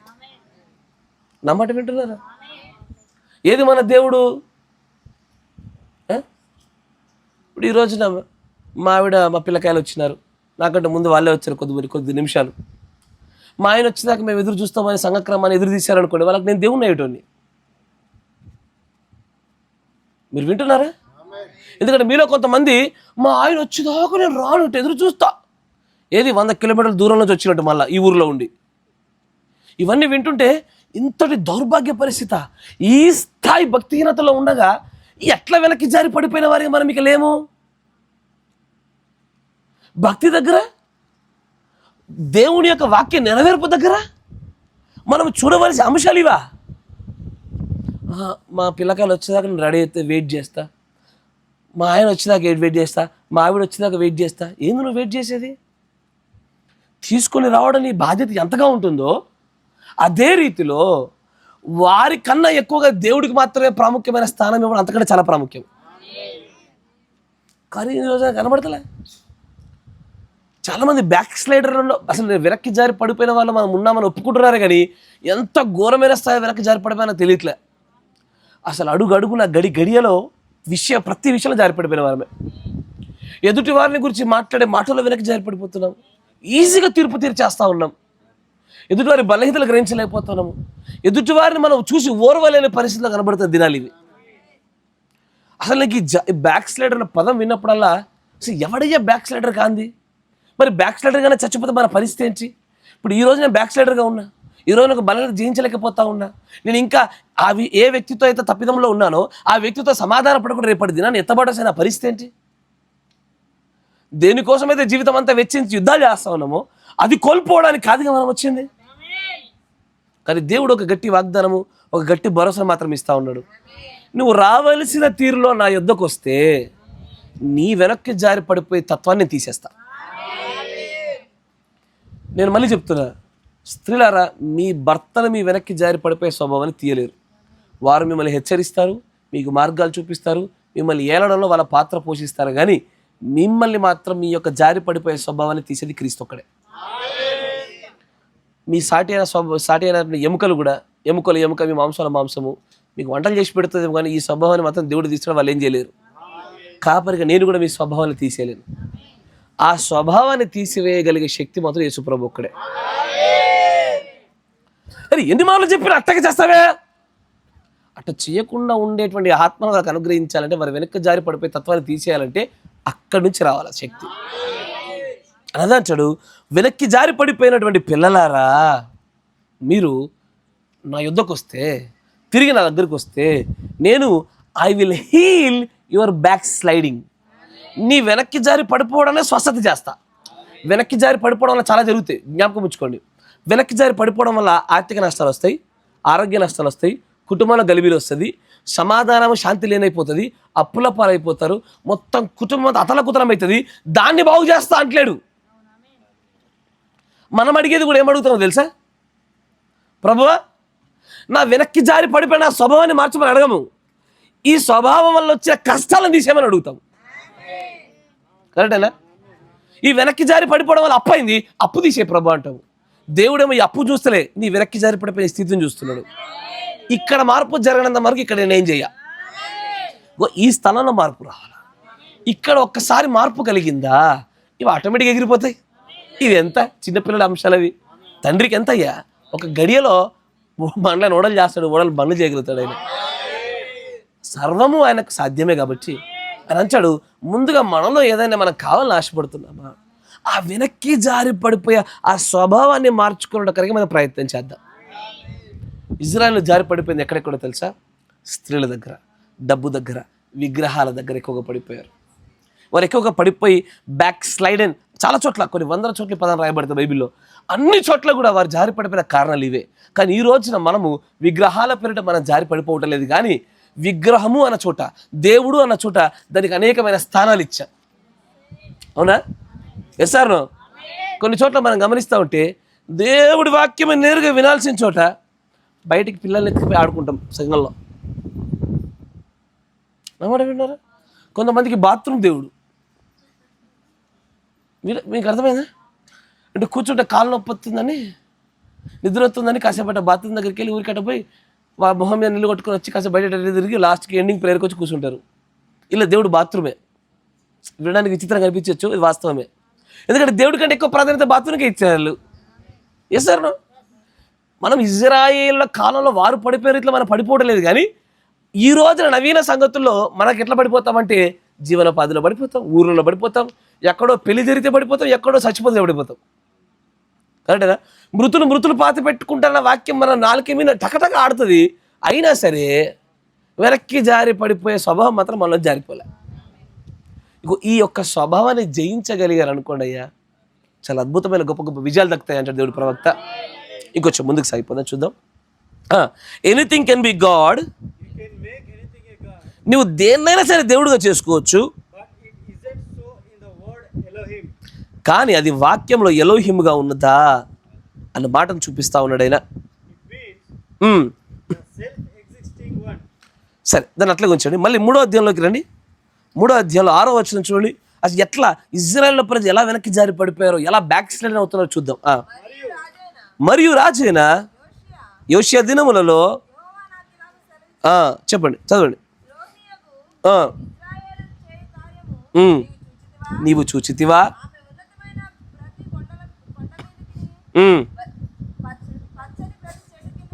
పోవచ్చు చేయుచున్నది. ఆమె ఈలాగు, నా మాట వినండి జాగ్రత్తగా, ఈరోజు నీకు నాకు జరిగింది అదే. ప్రతి ఒక్కరూ ఏది మన క్రీస్తుతో వివాహం చేశాను, చెప్పరేమా గట్టిగా, చేశాను బ్రహ్మం కదా, పాడుతున్నారు కదా. అయితే మీకే మంచి వాట. అయితే ఇక్కడ 3వ అధ్యాయం 6వ వచనం 7వ వచనంలో చూస్తే దేవుడు అంటాడు, ఇదిగో ఈ వెనక్కి జారి పడిపోవటం అనే ఒక పెద్ద స్వభావం వలన, దీనికి కారణాలు ఏమైనా ఉండొచ్చు. ఈ స్వభావం వలన నేను ఇదివరకే వివాహము చేయబడిన నా మొదటి భార్యకి విడాకులు ఇచ్చానని చెప్పాడు ఆయన. అంటే విడాకులు ఇచ్చేంత పెద్ద కారణమా? అబ్సల్యూట్లీ. ఇంకొంచెం మీరు చదవండి, మీకు అర్థమవుతుంది. చూడ,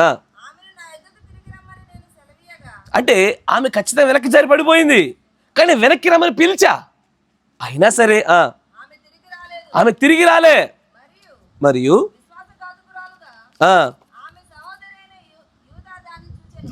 దాని సహోదరి కూడా దీని ఆమె మారట్లేదు, నేను ఎందుకు మారాలా, కానీ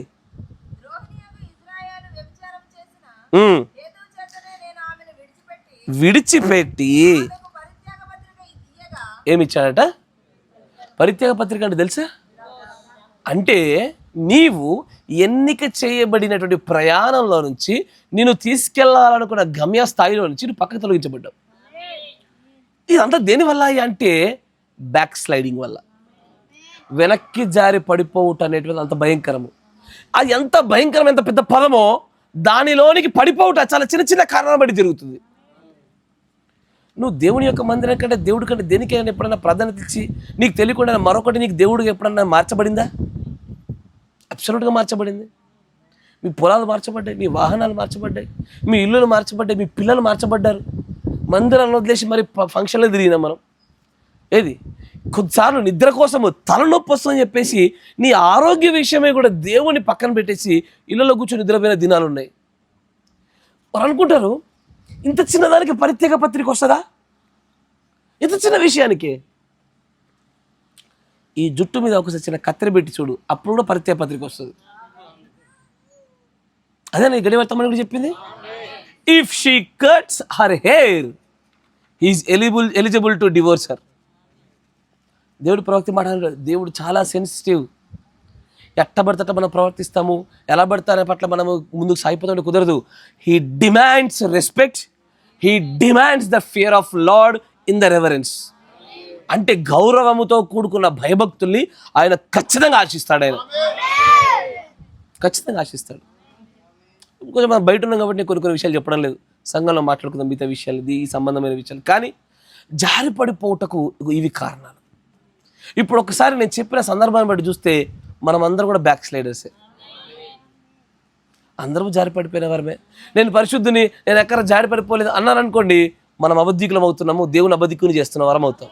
నా యందు ఏ పాపము లేదని చెప్పుకొచ్చున్నారా, మనం ఎవరమవుతున్నాము? We are becoming a liars. అబద్ధికులం అవుతున్నామని చెప్పబడుతుంది లేఖనంలో. అలాంటి వారికి మనం ఉండడానికి వీల్లేదు. బ్యాక్ స్లైడింగ్ అనేది అంత భయంకరమైన తప్పయ్యా. దీన్ని ఒక స్థాయి వరకే చూస్తాడు. ఇజ్రాయేలు పడిపోయినప్పుడు కూడా, వారు వెనక్కి జారి పడిపోయినప్పుడు కొన్ని మార్లు పిలిచాడు ఆయన, వెనక్కి రండి, తిరిగి రండి, తిరిగి రండి అని. సియోను కుమార్తెలు పిలిచారు, వారు రాలేదు గనుక, వారు మారలేదు గనక, విని ఉండలేదు గనక దేవుడు వారికి పరిత్యాగ పత్రిక ఇచ్చేశాడు. దేవుడు చేసే కార్యాలు అలా కనబడతా వచ్చాయి. మరొక లేఖనం చూద్దాం, దాంట్లోనే 8వ వచనం చూసారుగా, ఇంకొంచెం ముందుకు రండి. రాళ్లతో మొద్దులతోనూ విచారము చేశాను, ఆమె నిర్భయముగా విచారము చేసి దేశమును అపవిత్రపరిచెను. జాగ్రత్త వినాలి. ఈ వెనక్కి జారి పడిపోవుట అనేటువంటి ఒక స్వభావాన్ని గురించి మాట్లాడుతూ ఈ స్వభావ విషయంలో ఏ ఏ కారణాలను బట్టి జారి పడిపోతారో చూశారు. కానీ జారి పడిపోయిన వారి యొక్క ఆలోచన విధానం, నా మాట వినాలా, వెనక్కి జారి పడిపోయిన వారి యొక్క ఆలోచన విధానాన్ని గమనించాడు. అక్కడ ఏమంటాడు చూడండి, జాగ్రత్త గమనించాలి. చాలు, మరొక వచనం చూపిస్తున్నాయి. ఇర్మియా గ్రంథం 49వ అధ్యాయం.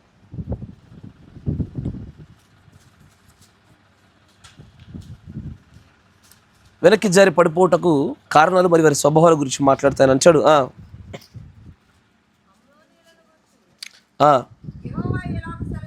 49:4 వచనం. విశ్వాసఘాతకులారా, ఇంగ్లీష్ దాని ఏమంటారు తెలుసా? ఇంగ్లీష్ ఏముంది అక్కడ? మళ్ళీ 4వ వచనం నుంచి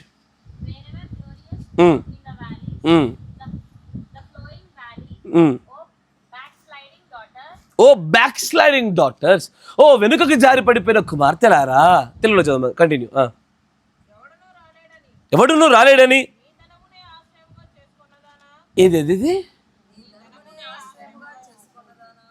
ఇది బ్యాక్ స్లైడర్స్ యొక్క అతిపెద్ద స్వభావం. ఇది మంచిగా వినాలా. ఒకటి విగ్రహాలు లేదా యెహోవాను విసర్జించుట, రెండవది దేవుడందు భయభక్తులు లేకుండుట, మూడవది స్త్రీ కదా. ఇది నాలుగవది. ఈ నాలుగవది ఏంటో తెలుసా? ఎవడును నా యొద్దకి రాలేడని నీ ధనాన్ని ఆశ్రయంగా చేసుకొని నీ లోయలో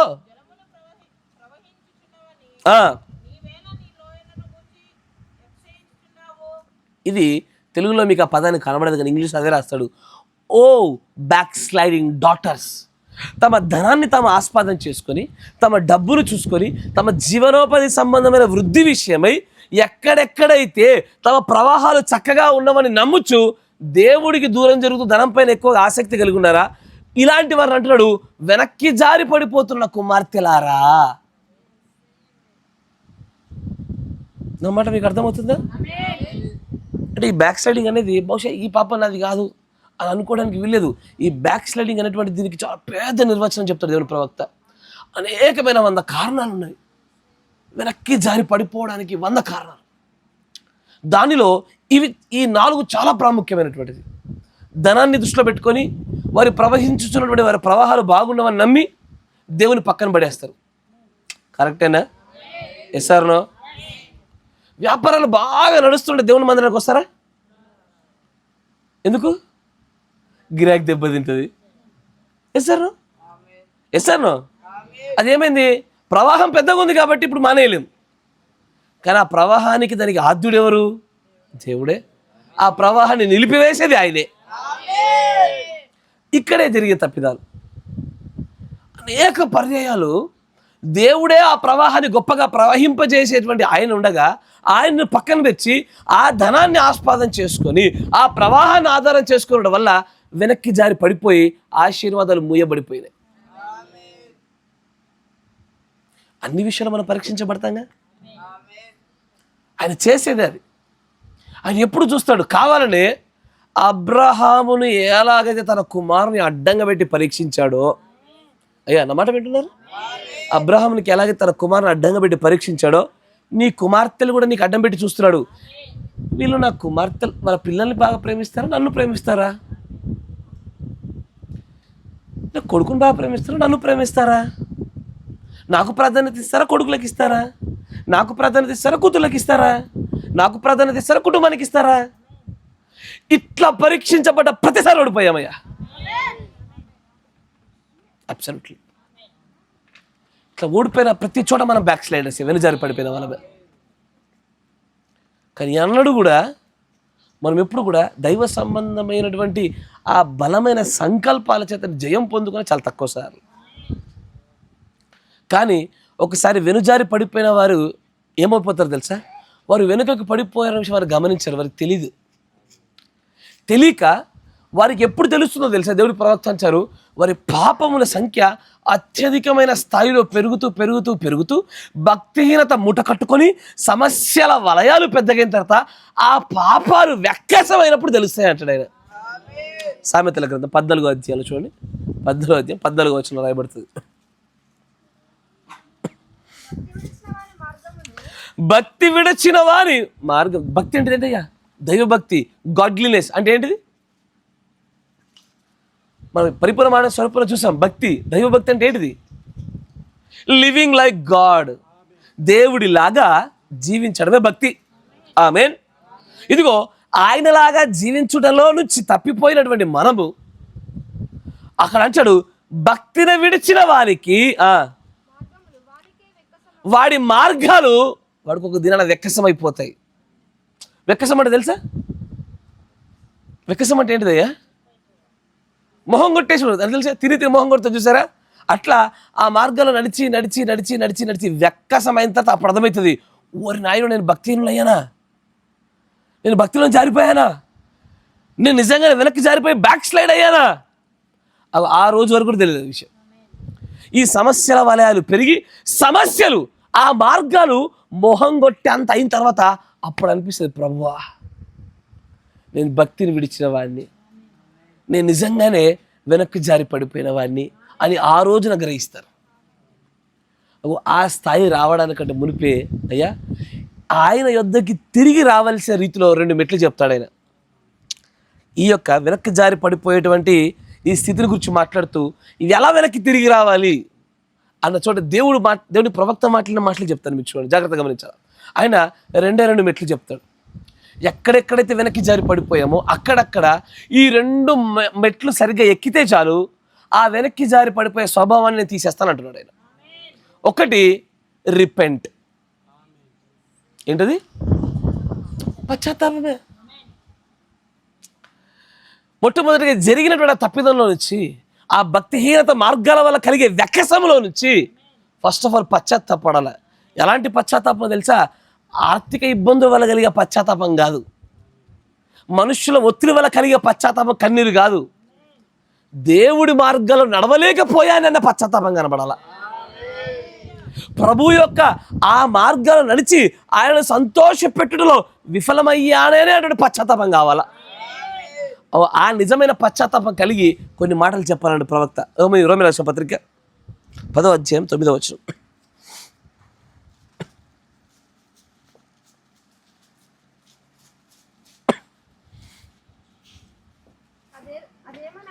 అదేమనగా యేసుక్రీస్తు నీ ప్రభు అని నోటితో ఒప్పుకొని,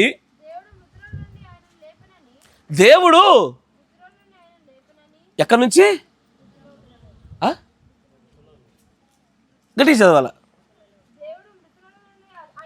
మృతులలో నుండి ఆయన లేపానని విశ్వసించేలా. దీన్నే మాట్లాడుతూ ప్రవక్త అంటాడు, అయ్యా వెనక్కి జారి పడిపోయినటువంటి ఆ పరిస్థితిలో, ఆ బ్యాక్ స్లైడింగ్ పరిస్థితిలో నువ్వు మళ్ళా వెనక్కి తిరిగి చూడవలసింది కలువరినే అన్నాడు ఆయన. ఆ కలువరి వైపు మళ్ళీ చూసి ఈయన క్రీస్తుయు ప్రభు అనియు, ఈయన మృతులలో నుండి లేపబడిన వాడనియు, ఈయన వలన విజయం ఉందనియు, హృదయ మార్పులకు ఈయనే కారణమనియు, నా స్వభావాలను సైతము తీర్చివేయగల సమర్థుడు ఈయన అనియు, ఈ శిలువ మరణానికంటే ముందు ఆ శక్తి లేదు, కానీ అక్కడే నా విజయానికి నాంది పలికిందనియు నీ నోటితో ఒప్పుకొని నిజంగా నువ్వు గ్రహించినప్పుడే అదిగో ఆ వెనక్కి జారి పడిపోయే స్వభావాన్ని తీసేస్తాను. నేను చెప్పే ఆ మాట యొక్క అనుభవం చెప్పనా? నేను చెప్పే ఆ మాట యొక్క అనుభవం మీ ముందు పెడతాను చూడండి. ఒకసారి మీ అందరు గత జీవితాలను చూసుకుంటే, రక్షించబడినటువంటి బాప్తిసం తీసుకున్న తర్వాత 2-3 దినాలు ఎలాంటి ఆలోచన ఉంది మన హృదయంలో? ఆ టైంలో దేవుడు అంటే, దైవత్వం అంటే, సంఘం అంటే, సహవాసం అంటే, సహోదరుడు అని కనబడితే, ప్రార్థన అంటే, వాక్య ధ్యానం అంటే, వర్తమానం అంటే, కాపరంటే, ఆరాధన అంటే, సంఘక్రమం అంటే ఏ భావన అయితే కలిగిందో ఆ భావన ఉత్పత్తగునటువంటి పశ్చాత్తాపమే వెనక్కి జారి పడిపోయే తత్వాన్ని తీసేసేది. ఇంకేది తీయదయ్యా. దానికి బదులు ఒక భావోద్వేగాన్ని పెట్టుకున్నాం అనుకో, ఈ వర్తమానం విని అనుకున్నాం అనుకో, రాదు. ఎమోషన్ వస్తుంది, అంతకుమించి ఏమి రాదు. కానీ ఇప్పటివరకు నేను చెప్పిన మాటల్లో శిలువ వైపు మళ్ళా తిరిగి చూసినప్పుడు, ఒకప్పుడు నీ చూపు శిలువ మీద పడుతుంటే రక్షణార్థమైనటువంటి మనసు పుట్టి ఆ రక్షించబోట కావలసిన అడుగులు ఎలాగో పడ్డాయో, అట్లా దేవుడిలో వెనక్కి జారి పడిపోకుండా ఉండే హృదయం వచ్చినటువంటి రీతిలో శిలువను చూసి నోటితో దాన్ని ఒప్పుకోవాలని చెప్పాడు ఆయన. ఆయన నిజంగా దేవుడు, క్రీస్తు ప్రభు అనియు, ఆయన మృతులలో నుంచి లేచి నన్ను కూడా లేపుతాడని విశ్వసించడం రక్షించబడతాం. ఇది జరగలేదనుకో, నేను చెప్పిన ఈ మాట చాలామంది హృదయాలకు దూరం, దీని అర్థం ఎందుకు తెలియడంలే. ఇది అనుభవాల ప్రకారంగా జరగాల. It is only by experience. అనుభవం చేత మాత్రమే ఈ క్రియ చోటు చేసుకోగలగాల. ఇప్పుడు ఒకసారి చెప్పండి అయ్యా, మీరు బాప్తిసం తీసుకున్న వెంటనే,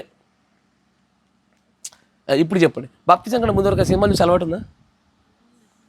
బాప్తిసం కన్నా ముందు చేతులు చెప్పండి ఒకసారి, ఎవరెవరికి ఉంది బాప్తిసం కన్నా ముందు? God bless you. ఓకే, నేను మిమ్మల్ని అడుగుతానే, మా బ్రదర్ని అడుగుతా, మా ప్రశస్త సహోదరుడు రూబెన్ బ్రదర్ని అడుగుతా చూడండి. అయ్యా, బాప్తిసం కంటే ముందు సినిమా చూసి అలవాటు అందరికీ ఉంది కదా? అందరికీ ఉంటుంది. కానీ బాప్తిసం తీసుకున్న తెల్లారే ఒక వ్యక్తి వచ్చి ఫోన్లో ఏదైనా సినిమా చూపించిన, అప్పుడు ఏం చేసేవాళ్ళు?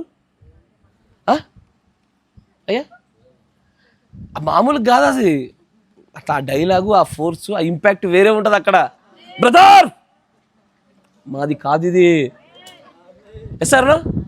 అప్పుడు అట్లాంటి శక్తే ఉండేది. ఈ రోజున అది లేదు. ఇదే మనం వెనక్కి జారి పడిపోయే స్వభావాన్ని నెమ్మదిగా మనలోనికి అలవర్చుకోవడానికి కారణమైంది.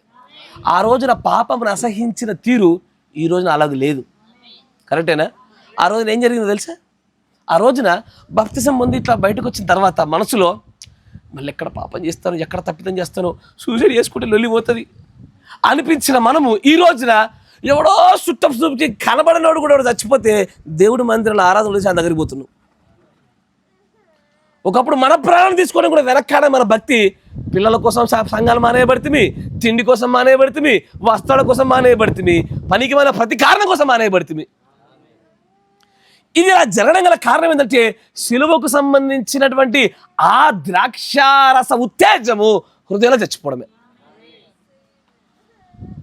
ఆ శిలువ మరణాన్ని జ్ఞాపకం చేసుకుని విఫలమవడమే. ఆ మృతులలో నుండి లేపిన వాని యొక్క పునరుద్ధార శక్తి మనలో కూడా కలుగుతున్నదన్న విషయాన్ని మనం గుర్తిరగకపోవడమే కారణం అన్నాడు. ఒక్కసారి ఆ బ్యాక్ స్లైడింగ్ అనే ఒక నేచర్ వచ్చిందనుకో, నీ పిల్లోడు కదా, పక్కోడి దాంట్లో చూసి రాయడం అనేది ఒక్కసారి వచ్చేసింది అనుకో, వాడు ఎప్పుడు దాన్ని ఎక్స్పర్ట్ అయిపోతాడు. కరెక్టేనా? కానీ పక్కోడి దాంట్లో చూసి రాయరా అంటే, నేను మా ఇంటర్మీడియట్ క్లాస్లో చూశాను ఒక అమ్మాయి, నేను అస్సలు ఫెయిల్ అయితే పక్కోడి దాంట్లో చూసి రాయదు. ఆమె క్లాస్ టాపరు. పక్కన దాంట్లో చూసి రాయడానికి అసలు ఏమాత్రం కూడా ఆమెలో ఉన్నటువంటి ఆత్మగౌరవం అసలు అడ్డు వచ్చేదట. ఆ స్థాయిలో ఈ రోజున మనలో పరిశుద్ధత నిలుపుకోవడానికి, మన ఉత్తేజాన్ని కాపాడుకోవడానికి అది లేకుండా పోయింది. ఆ ఒక్కసారి వెనక్కి జారి పడిపోయిన స్థితి అలవాటు కాగానే, మీరు ఎప్పుడైనా ఎదుటి దగ్గర ఉచితంగా ఏదైనా పొందుకొని అలవాటైంది అనుకో, వాళ్ళ బతుకులు అంతే. కరెక్టేనా? ఎక్కడైనా పోతే చాలు, ఇస్తావా, ఏమైనా పెడతావా? నాకు చాలామంది దగ్గర మాట్లాడుతూ ఉంటాను నేను. నాకు బాగా అసహ్యం కలుగుతుంది, చాలా చీప్ అనిపిస్తుంది నాకు, చాలా చీప్ అది. ఎవడన్నా ఏదైనా ఉచితంగా ఇస్తాడా, ఏదైనా పెడతాడా, ఏదైనా ఇస్తాడా, ఎవడన్నా పెడతాడా, ఈ ఆలోచన ఉంటుంది. ఎందుకంటే ఒక్కసారి వాళ్ళకు ఇవ్వడం అనే స్థాయి దాటి తీసుకోవడం అనేటువంటి ముష్టి అలవాటు అయిపోయింది. ఇక అక్కడ మనకు పౌరుషాలు రావు, ఇక అది అలవాటు పడిపోయే స్థితి అయిపోయింది. వెనక్కి జారి పడిపోయిన స్థితి కూడా అలాంటిది. 1-2 మార్లు ఒకసారి ఆలోచన చేయండి. బాప్తిసం తీసుకున్న వెంటనే బహుశా నెలకో 2 నెలలకో సంవత్సరానికో మొట్టమొదటి తప్పిదం జరగగానే హృదయం ఏమనిపించిందయ్యా? కక్కా వికలం అయిపోయి, కన్నీరు మున్నీరు అయిపోయి, గుండెంతా బాధించిందా? అదే తప్పు ఈరోజు చేతుడు ఏమనిపిస్తలేదు. ఎందుకంటే వెనుక జారి పడిపోవడం అలవాటైంది. ఈ రోజున బ్యాక్ స్లైడింగ్ స్వభావం అయిపోయింది. మన నేచర్లో అది ఇమిడిపోయింది. బాప్తిసం తీసుకున్న ప్రతి ఒక్కరు నన్ను అడిగే ప్రశ్న ఇదే, అన్న మరి తీసుకున్న తర్వాత ఒకవేళ తప్పిదం జారి పడిపోతే ఎట్లా అన్నా, తర్వాత ఎట్లా అన్నా? ఇది చాలా ట్రికీ క్వశ్చన్. ఏం కదమ్మా, దేవుడు క్షమిస్తాడు అన్నామనుకో, ఇక అయిపోయా, ఇక జారుతూ ఉంటారు, లేస్తూ ఉంటారు, జారుతూ ఉంటారు, లేస్తూ ఉంటారు. లేదమ్మా ఎప్పుడు చేయొద్దన్నామనుకో, అలాగైతే తీసుకోకుండా మేలు. కరెక్టే కదా? ఇలాగైతే అలాంటి దేశ శిష్యులు అలాగైతే పెళ్లి చేసుకోకుండా మేలు అన్నట్టు, బాప్తిసం తీసుకోకుండా మేలు అంటారు. ఇక దేనికంటే క్రైస్తవులు జయించవలసింది దీన్నే. ఈ వెనక్కి జారి పడిపోయి ఆ స్వభావాన్ని జయించడం నీతో నాతో కాదయ్యా. నీవు కేవలం చేయాల్సింది సిలువ వలన కలిగే పశ్చాత్తాపమే నిన్ను మారుస్తుంది. ఇంతకు మించిన పెద్ద మందు దీనికి లేదు. గొప్ప బోధనను మారుస్తుంది అనుకుంటున్నావా? ఆ బోధ సిలువ వైపు నిన్ను చూసినట్లుగా చేసేదే కానీ మార్పు మాత్రం ఆ సిలువే తీసుకురావాలా. సిలువ వలన కలిగేటువంటి ఆ ఉత్తేజము, ఆ పశ్చాత్తాపమే మనలో నుంచి ఆ పాపం అనేటువంటి జారి పడిపోయే స్వభావాన్ని తీసేస్తుంది. రెండవ మెట్టు దేవుడి ప్రవక్త అంటాడు, దేవుని చేర్చుకునుట, దేవుడి చేత చేర్చబడుట. ఆ మాట పెట్టినారా? మొట్టమొదటిది పశ్చాత్తాపము, రెండవది దేవుని అంగీకరించుట, దేవుని చేత అంగీకరించబడుట. కొరింథీ రాసిన పత్రిక 2 కొరింథీ 6వ అధ్యాయం 17వ వచనం. కొంచెం వేగవంతంగా, ఇది ఒక అంశంలో ముగిచింది కదా, గట్టిగా చదవాలి. దేవుడి 17వ వచనమా, దేవుడి ఆలయమునకును ఏమి పొందిక ఉన్నాము, అందుకు దేవుడు ఇలాగ సెలవిచ్చుచున్నాడు, నేను వారిలో నివసించి సంచరింతును, నేను వారి దేవుడునై యుందును, వారు నా ప్రజలై యుందురు. కావున మీరు వారి మధ్య నుండి బయలు వెడలి ప్రత్యేకముగా ఉండుడి. జాగ్రత్త వినండి. ఇక్కడ ఒక దేవుడు ఒక పెద్ద సూత్రాన్ని చెప్తున్నాడు. వెనక్కి జారి పడిపోవుట అనే స్వభావం వచ్చేదే ఒకటి సిలువను గుర్చిన ఉత్తేజం కోల్పోవడము, 2 సహవాసం. నా మాట వింటున్నారా? నీ పాత దోస్తుగం దగ్గరికి వెళ్తాడు, ఎప్పుడు తాగడానికి ప్రేరేపిస్తాడు. అయ్యా పురుషులారా, నేను చెప్పిన వాస్తవం ఉందా? నీ పాత దోస్తుగం దగ్గరికి వెళ్తే వాడు అయ్యే బూతులు నేర్పుతాడు, అయ్యే బూతులు అంటాడు, అనిపిస్తాడు. వాడు గతకాల జీవితంలో ఏది చేస్తానో అదే చేయిస్తాడు. మళ్ళా వాడు విగ్రహాలు పొంది విగ్రహాలతోనే ఉంటాడు. వాడికి మనకు పొందులేదు.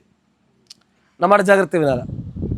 నేను ఎప్పుడైనా గమనిస్తాను చూడండి, అయ్యా నేను జయించలేకపోతున్నాను అన్నటువంటి పాపములన్నిటికీ కూడా చెడ్డ సావాసమే కారణం. కరెక్టేనా? కొంతమంది జుట్టుకు రంగులు వేస్తారు. నా క్వశ్చన్ ఏంటో చెప్పనా? ఇప్పుడు ఈడు రంగులు వేస్తున్నాడు అనుకోండి, ఈడు తరపున మీరు సమాధానం చెప్పాలి. నాకు ఈడు రంగులు వేస్తా ఉన్నాడు, ఈయన దొరకబట్టి నేను ఒరే నెక్స్ట్ ఒక 1.5 year దాకా నీ ఇంట్లోంచి నేను బయటకు పంపరా, నేను నీకు అనుమతి లేదు, 1.5 year దాకా ఏడుంటావు, ఇంట్లోనే బంద్ అవుతావురా అన్నాను అనుకో. వీడికి తెల్లంటికలు ఉంటాయి, రంగేసుకుని అలవాటు ఉంది. ఇది ఫిక్స్ 1.5 year వరకు బయటికి అలవాటుకి లేదు. ఇక ఆ రంగేస్తాడా? ఎందుకు? ఎవరు చూడరుగా. అంటే ఏదైతే నేను తెంచుకోలేకపోతున్నాను అని చెప్తున్న బలహీనత ఉన్నదో 99% కారణాలు సహవాసాలే. వీడు ఎవరి మధ్యలోకి వెళ్తాడో తెలుసా? రంగేసుకోకపోతే ముసలోళ్ళు అని పిలిచే మధ్యలోకి వెళ్తాడు. వాళ్ళ దగ్గరికి వెళ్ళి ప్రేరేపించి రంగేసుకుంటాడు వీడు. కరెక్టే కదా? కాదా? ఇప్పుడు మనం ఉన్నాం, మన దగ్గర నగలు పెట్టుకునే వాళ్ళు, కరెక్టేనా? మన మధ్యలో ఎంత నగలు పెట్టుకోకపోతే అంత అందంగా కనబడతారు, ఎంత నగలు పెట్టుకుని అంత గంగిరిద్దులు అవుతారు. ఇక్కడ ఎస్ సార్, మన మధ్యలోనికి నగలు పెట్టుకొని రావాలనుకునే ప్రతి ఒక్కరికి వాళ్ళందరి మధ్యలో నేనే కొంచెం వ్యత్యాసంగా కనబడుతున్నా, గంగిరిద్దమని అనిపిస్తుంది. కరెక్టే కదా? నాకు ఇట్లా ఆర్మూర్లో ఒక సిస్టర్ చెప్పింది. అంటే నేను మొన్న మెడికల్ కండిషన్ కోసం మాట్లాడినప్పుడు ఆమె రావచ్చుగా సిస్టర్ చర్చి కంటే, అన్న రావాలనుకుంటున్నా కానీ మీ దగ్గరకు వస్తే వాళ్ళందరూ నేనే విచిత్రంగా కనబడతాను అన్నా అన్నది. నువ్వు వదగలేవు. నువ్వు వెలుగుకి చీకటికి ఏం పొత్తు, విగ్రహాలకు దేవుడికి ఏం పొత్తు? అది ఎప్పటికైనా వ్యత్యాసమే. ఇది నేను చేయలేకపోతున్నానయ్యా అన్న సమస్యలన్నింటిలో కూడా చెడ్డ సహవాసమే కారణం. గర్వమా? అలాంటి వ్యక్తులతో ఉన్నంతసేపు అది పోదు. దేవుడు అదే అంటాడు, నీవు వారిలో నుంచి కంటిన్యూ చేద్దామా, వారిలో నుంచి నీవు బయలు వెడలి నువ్వు ప్రత్యేకంగా ఉండడం అలవాటైన రోజున ఇదిగో ఇంతవరకు నేను జయించలేకపోతున్నాను అని చెప్పినటువంటి భయంకరమైనటువంటి తప్పిదాలు జయించగలుగుతావు. ఇప్పుడు ఒక మాట చెప్తాను చూడండి, మీకు మీ రియాలిటీలో మీకు ఎగ్జాంపుల్ చూపిస్తా. అమ్మా ఆ మాట వింటారా? అందరూ ఒకప్పుడు మనం అందరం మూటమ్మలతో కాటినప్పుడు పోయేటోళ్ళ పోదురా. ఇక్కడ ఉన్నప్పుడు స్నేహితుల వలన దేనివల్ల కొన్ని బలహీనతల చేత ప్రేరేపించబడ్డ మనము అక్కడికి వెళ్ళి ఒక వారం రోజులు ఉండేది.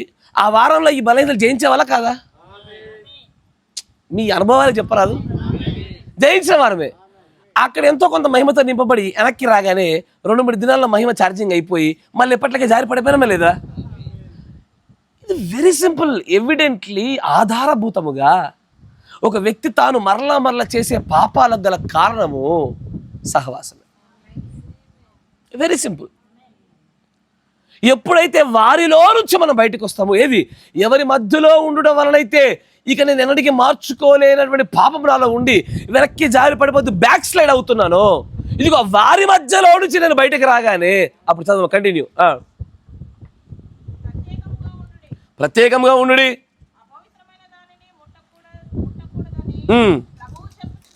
ఎస్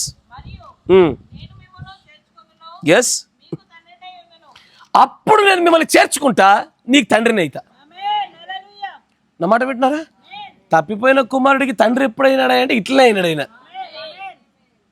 తండ్రి క్షమించు అంటే తండ్రి అవడు. ఫస్ట్ నీకు పశ్చాత్తాపం, శిలోను గురించిన పశ్చాత్తాపం కలగాల. ఆ తర్వాత ఎప్పుడు అతడు ఎక్కడైతే వ్యాపారం చేయడానికి తండ్రితో గొడవబడి మరి వెళ్ళాడో ఆ వ్యాపారాన్ని, ఆ సావాసాన్ని మొత్తాన్ని వదిలేస్తేనే తండ్రి చేర్చుకున్నాడు. ఆ వదులుట జరగాలి అక్కడ. మనం అట్లా చేస్తలే. ఇటు వెలుగును పట్టుకుంటున్నాం, చీకటిని పట్టుకుంటున్నాం. ఇటు విగ్రహాన్ని పడుతున్నాము, దైవత్వాన్ని పడుతూ ఉన్నాము. ఇటు దేవుని జీవవాక్కులను పట్టుకుంటాము, లోక సంబంధమైన కార్యాలు పడుతూ ఉన్నాము. ఈ రెండిటి వలననే జారి పడిపోవటనే స్వభావం అధికమైపోయిన దినాలు ఇవి. శిలువను గూర్చిన ఉత్తేజము. రెండోది, మనము దేవుని చేర్చుకొని దేవుడు మనల్ని చేర్చుకోవడం వలన మాత్రమే ఇదిగో ఈ స్వభావం పూర్తి కడగబడుతుంది అంటాడు ఆయన. నా మాట వింటున్నారా? వెనక్కి జారి పడిపోయే స్వభావము పూర్తి స్థాయిలో కడగబడేది అక్కడే. పాపాలు కడగడం గురించి చెప్తాడు ఆయన. పాపాల వల్ల ఉత్పత్తి అయ్యే ఫలాలను కడగడం గురించి చెప్తాడు ఆయన. అసలు వెనక్కి జారి పడిపోవడాన్ని కడుగుతానంటున్నాడు ఆయన. అంటే దాని అర్థం తెలుసా? నీకు ప్రారంభ దినాల్లో ఒక పాప కార్యం కనబడితే ఎలా మొహం తిప్పివేశావో రక్షణ తర్వాత అలాగూ నేటికి కూడా కొనసాగుతుంది. ఎప్పుడు? దేవుడి చేత నువ్వు చేర్చబడి నీకు ఆయన తండ్రిగా మలచబడినప్పుడు. ఆమేన్. కానీ అయ్యా, బ్యాక్ స్లైడింగ్, వెనక్కి జారి పడిపోవటం అన్న మాటకి పలు అర్థాలు ఉన్నాయి. బైబిల్లో దాని అర్థము మేజర్ సిన్స్ అని అర్థం, అంటే మరణకరమైన పాపాలు అని అర్థం. కానీ వర్తమానం గుండా మీరు చూస్తే కొన్ని చోట్ల మరణకరమైన పాపాలను సూచించేది, మరికొన్ని చోట్ల మరణకరం కాని పాపాలు సూచించేది. నా మాట వింటున్నారా? ఇక్కడ నేను ఒక కొటేషన్ చూపించి ముగించే ప్రయత్నం చేస్తాను. చూడండి, జాగ్రత్తగా గమనించండి. 54-0103. ఈ అంశాన్ని ఒక్క రోజులో ముగించలేము, చాలా పెద్ద అంశం. దేవుడు అనుగ్రహిస్తున్న కొద్ది ముందుకు సాగిపోదాము.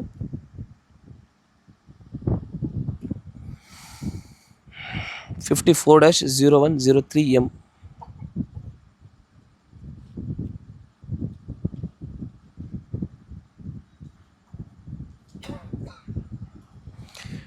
దానిలో 48 పేర చూడండి, 48వ పేర.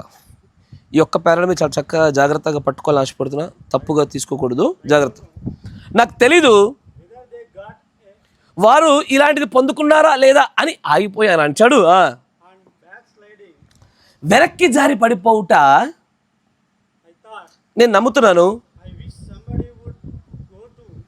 నేను అనుకుంటున్నా కొంతమంది అక్కడికి వెళ్ళు అని మళ్ళీ ఆగిపోయాడు. మరొక మాట అంటాడు ఆయన, నన్ను ఎవరో ఒకరు అది అడిగి ఉండాలని ఆశపడ్డాను అంటాడు ఆయన. ఇది రక్షించబడి వెనక్కి జారి పడిపోవడం గురించి ఎవరిని అడిగితే బాగుండని ఆశపడ్డాడట ఆయన. తర్వాత నచ్చాడు. కానీ ఇక్కడ వెనక్కి జారి పడిపోవడం గురించి జ్ఞాపకం ఉంచుకోనండి. వాస్తవమేనా? నీవు ప్రతి దినము వెనక్కి జారి పడిపోతావు. ప్రతిదినం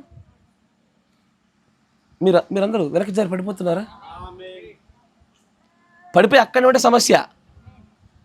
నీతిమంతుడు 7 మార్లు పడ్డా తిరిగి లేవాలా. జారి పడిపోవడం జరుగునేమో, కానీ తిరిగి లేవడం అనే దగ్గర నీతిమంతుడు కాదు తెలిసేది. తర్వాత అంటాడు, యూ బ్యాక్ స్లైడ్ ఎవ్రీడే. అసలు మీ అందరికీ ఈ వెనక్కి జారి పడిపోవుటలో నుంచి బయటకి ఉండి దాన్ని జయించుట అందరితో కాదు, అసలు ఎవరికి కాదన్నాడు ఆయన. మంచి వినాలి. మంచిది. ఇది అసలు విషయం.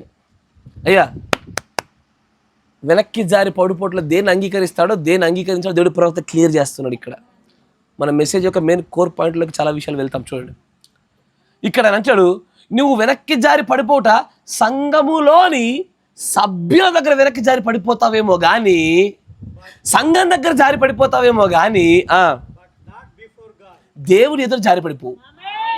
ఈ రెండు వేరు వేరు విషయాలు. సంఘం ఎదుట జారి పడిపోవడానికి, దేవుని ఎదుట జారి పడిపోవడానికి వ్యత్యాసం ఉంది. ఆయన అలా అంటాడు, దేవుని ఎదుట జారి పడిపోకూడదు, సంఘం ఎదుట జారి పడిపోతే జారి పడిపోవచ్చు. Maybe you may backslide. తర్వాత చూడండి, నీవు క్రీస్తులో వెనక్కి జారి పడిపోవచ్చు,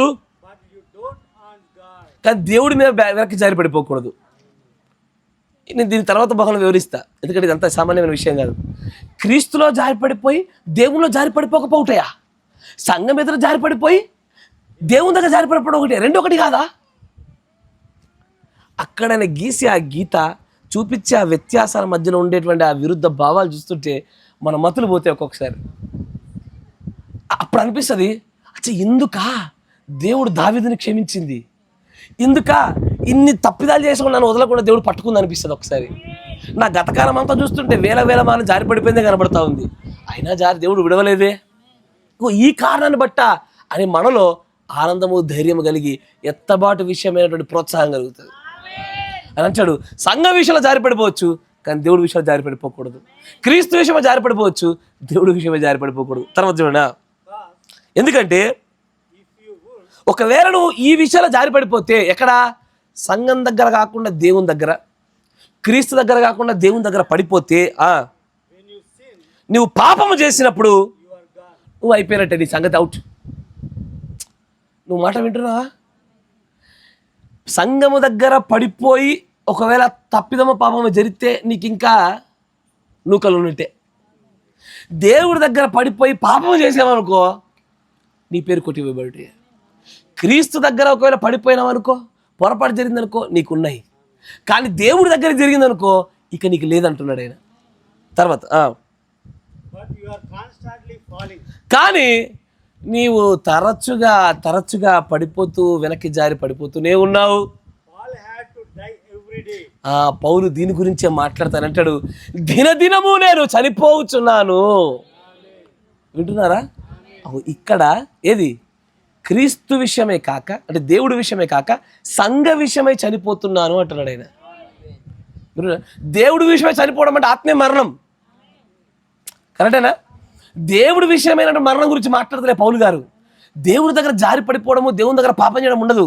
ఒకవేళ మిగతా తదేతర సంఘ విషయంలో కనుక జారి పడిపోయామా, వెనక్కి జారామా, పొరపాటు చేశామా, అక్కడ పౌలు గారు మాట్లాడిన మాట ఏంటంటే, ఇక్కడ నేను చచ్చిపోతున్నాను, దినదినము మరణం అవుతుంది ఇక్కడే, ఇక్కడ కాదు.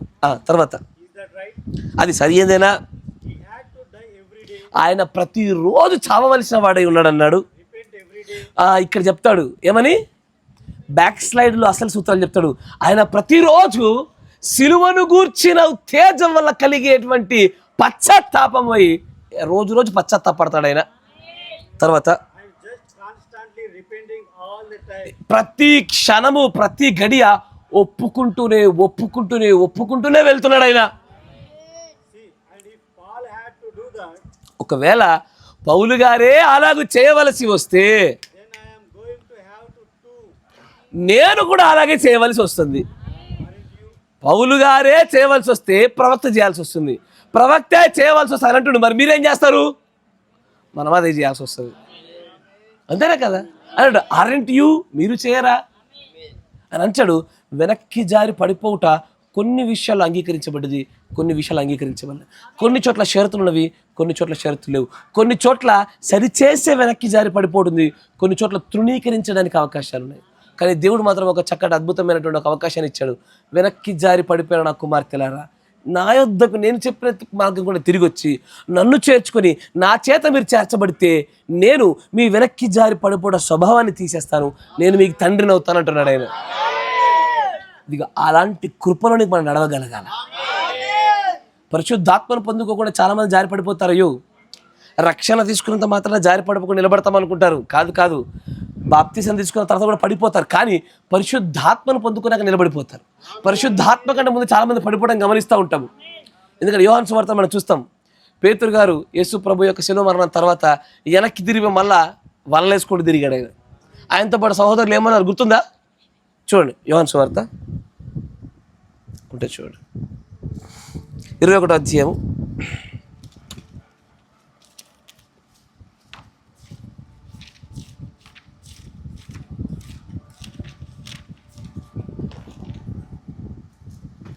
1వ వచనం చూస్తే, అటు తర్వాత యేసు తిబేరియా సముద్ర తీరంలో శిష్యులకు మరలా తను ప్రత్యక్షపరచుకున్నాను.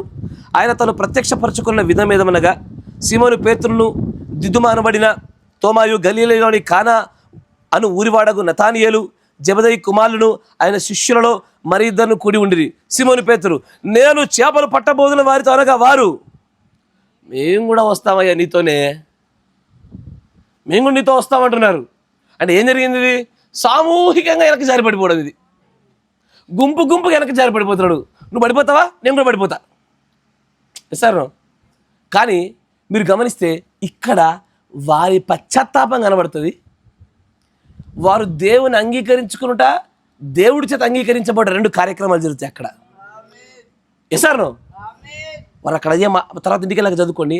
ఆ పరిస్థితిలో ఈ 2 చోటు చేసుకున్న తర్వాతే వారు మరలా వారి వెనక్కి జారి పడిపోయిన తప్పిదాన్ని దేవుడు తీసివేసి, అప్పుడు జరిగిందంటే మళ్ళా వారి చనిపోయే వరకు కూడా అసలు ఎన్నడూ కూడా వారి జీవితంలో వెనక్కి జారి పడిపోవడం అపోస్తలుల జీవితాలు మనం చూడడం. ఇక ఎదుట మరణమే నిలబడినా, రాళ్లతో కొట్టబడే సమస్యలు వచ్చినా వెనక్కి మాత్రం జారి పడిపోలేదు. వాళ్ళు స్థిరులైపోయినారు వాళ్ళంతా. మన జీవితంలో అలాంటి ఒక గొప్ప దృఢత్వం రావాలంటే అయ్యా, కొన్నిసార్లు ఆలోచన పడి వెనక్కి జారి పడిపోతాం, మాటల్లో వెనక్కి జారి పడిపోతాం, చూపులో జారి పడిపోతాం, క్రియలో జారి పడిపోతాం, సహోదరుల దగ్గర జారి పడిపోతామేమో.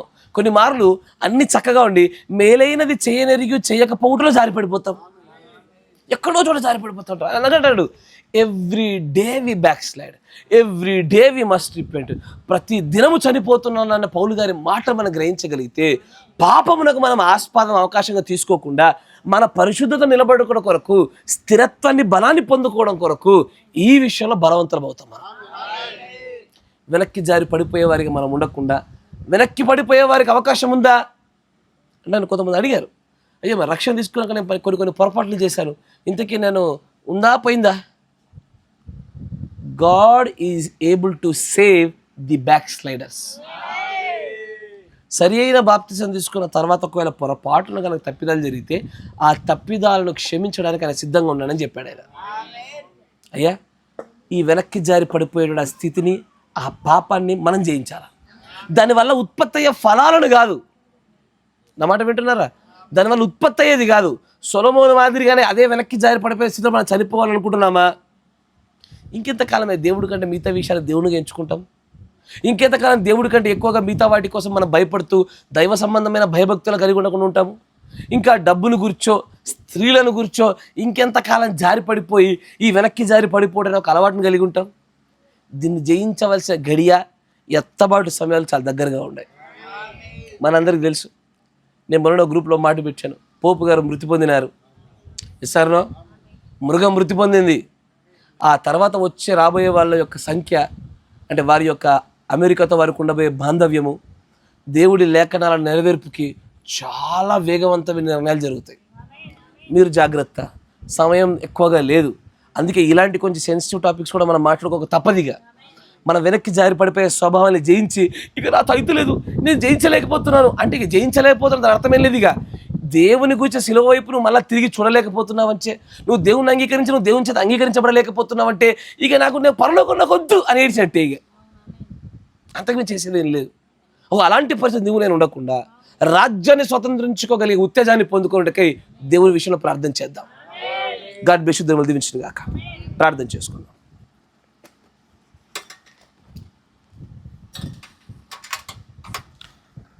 మన మధ్యలో ఉన్నటువంటి సహోదరులు మోషే బ్రదర్ గారు ప్రార్థన చేస్తారు.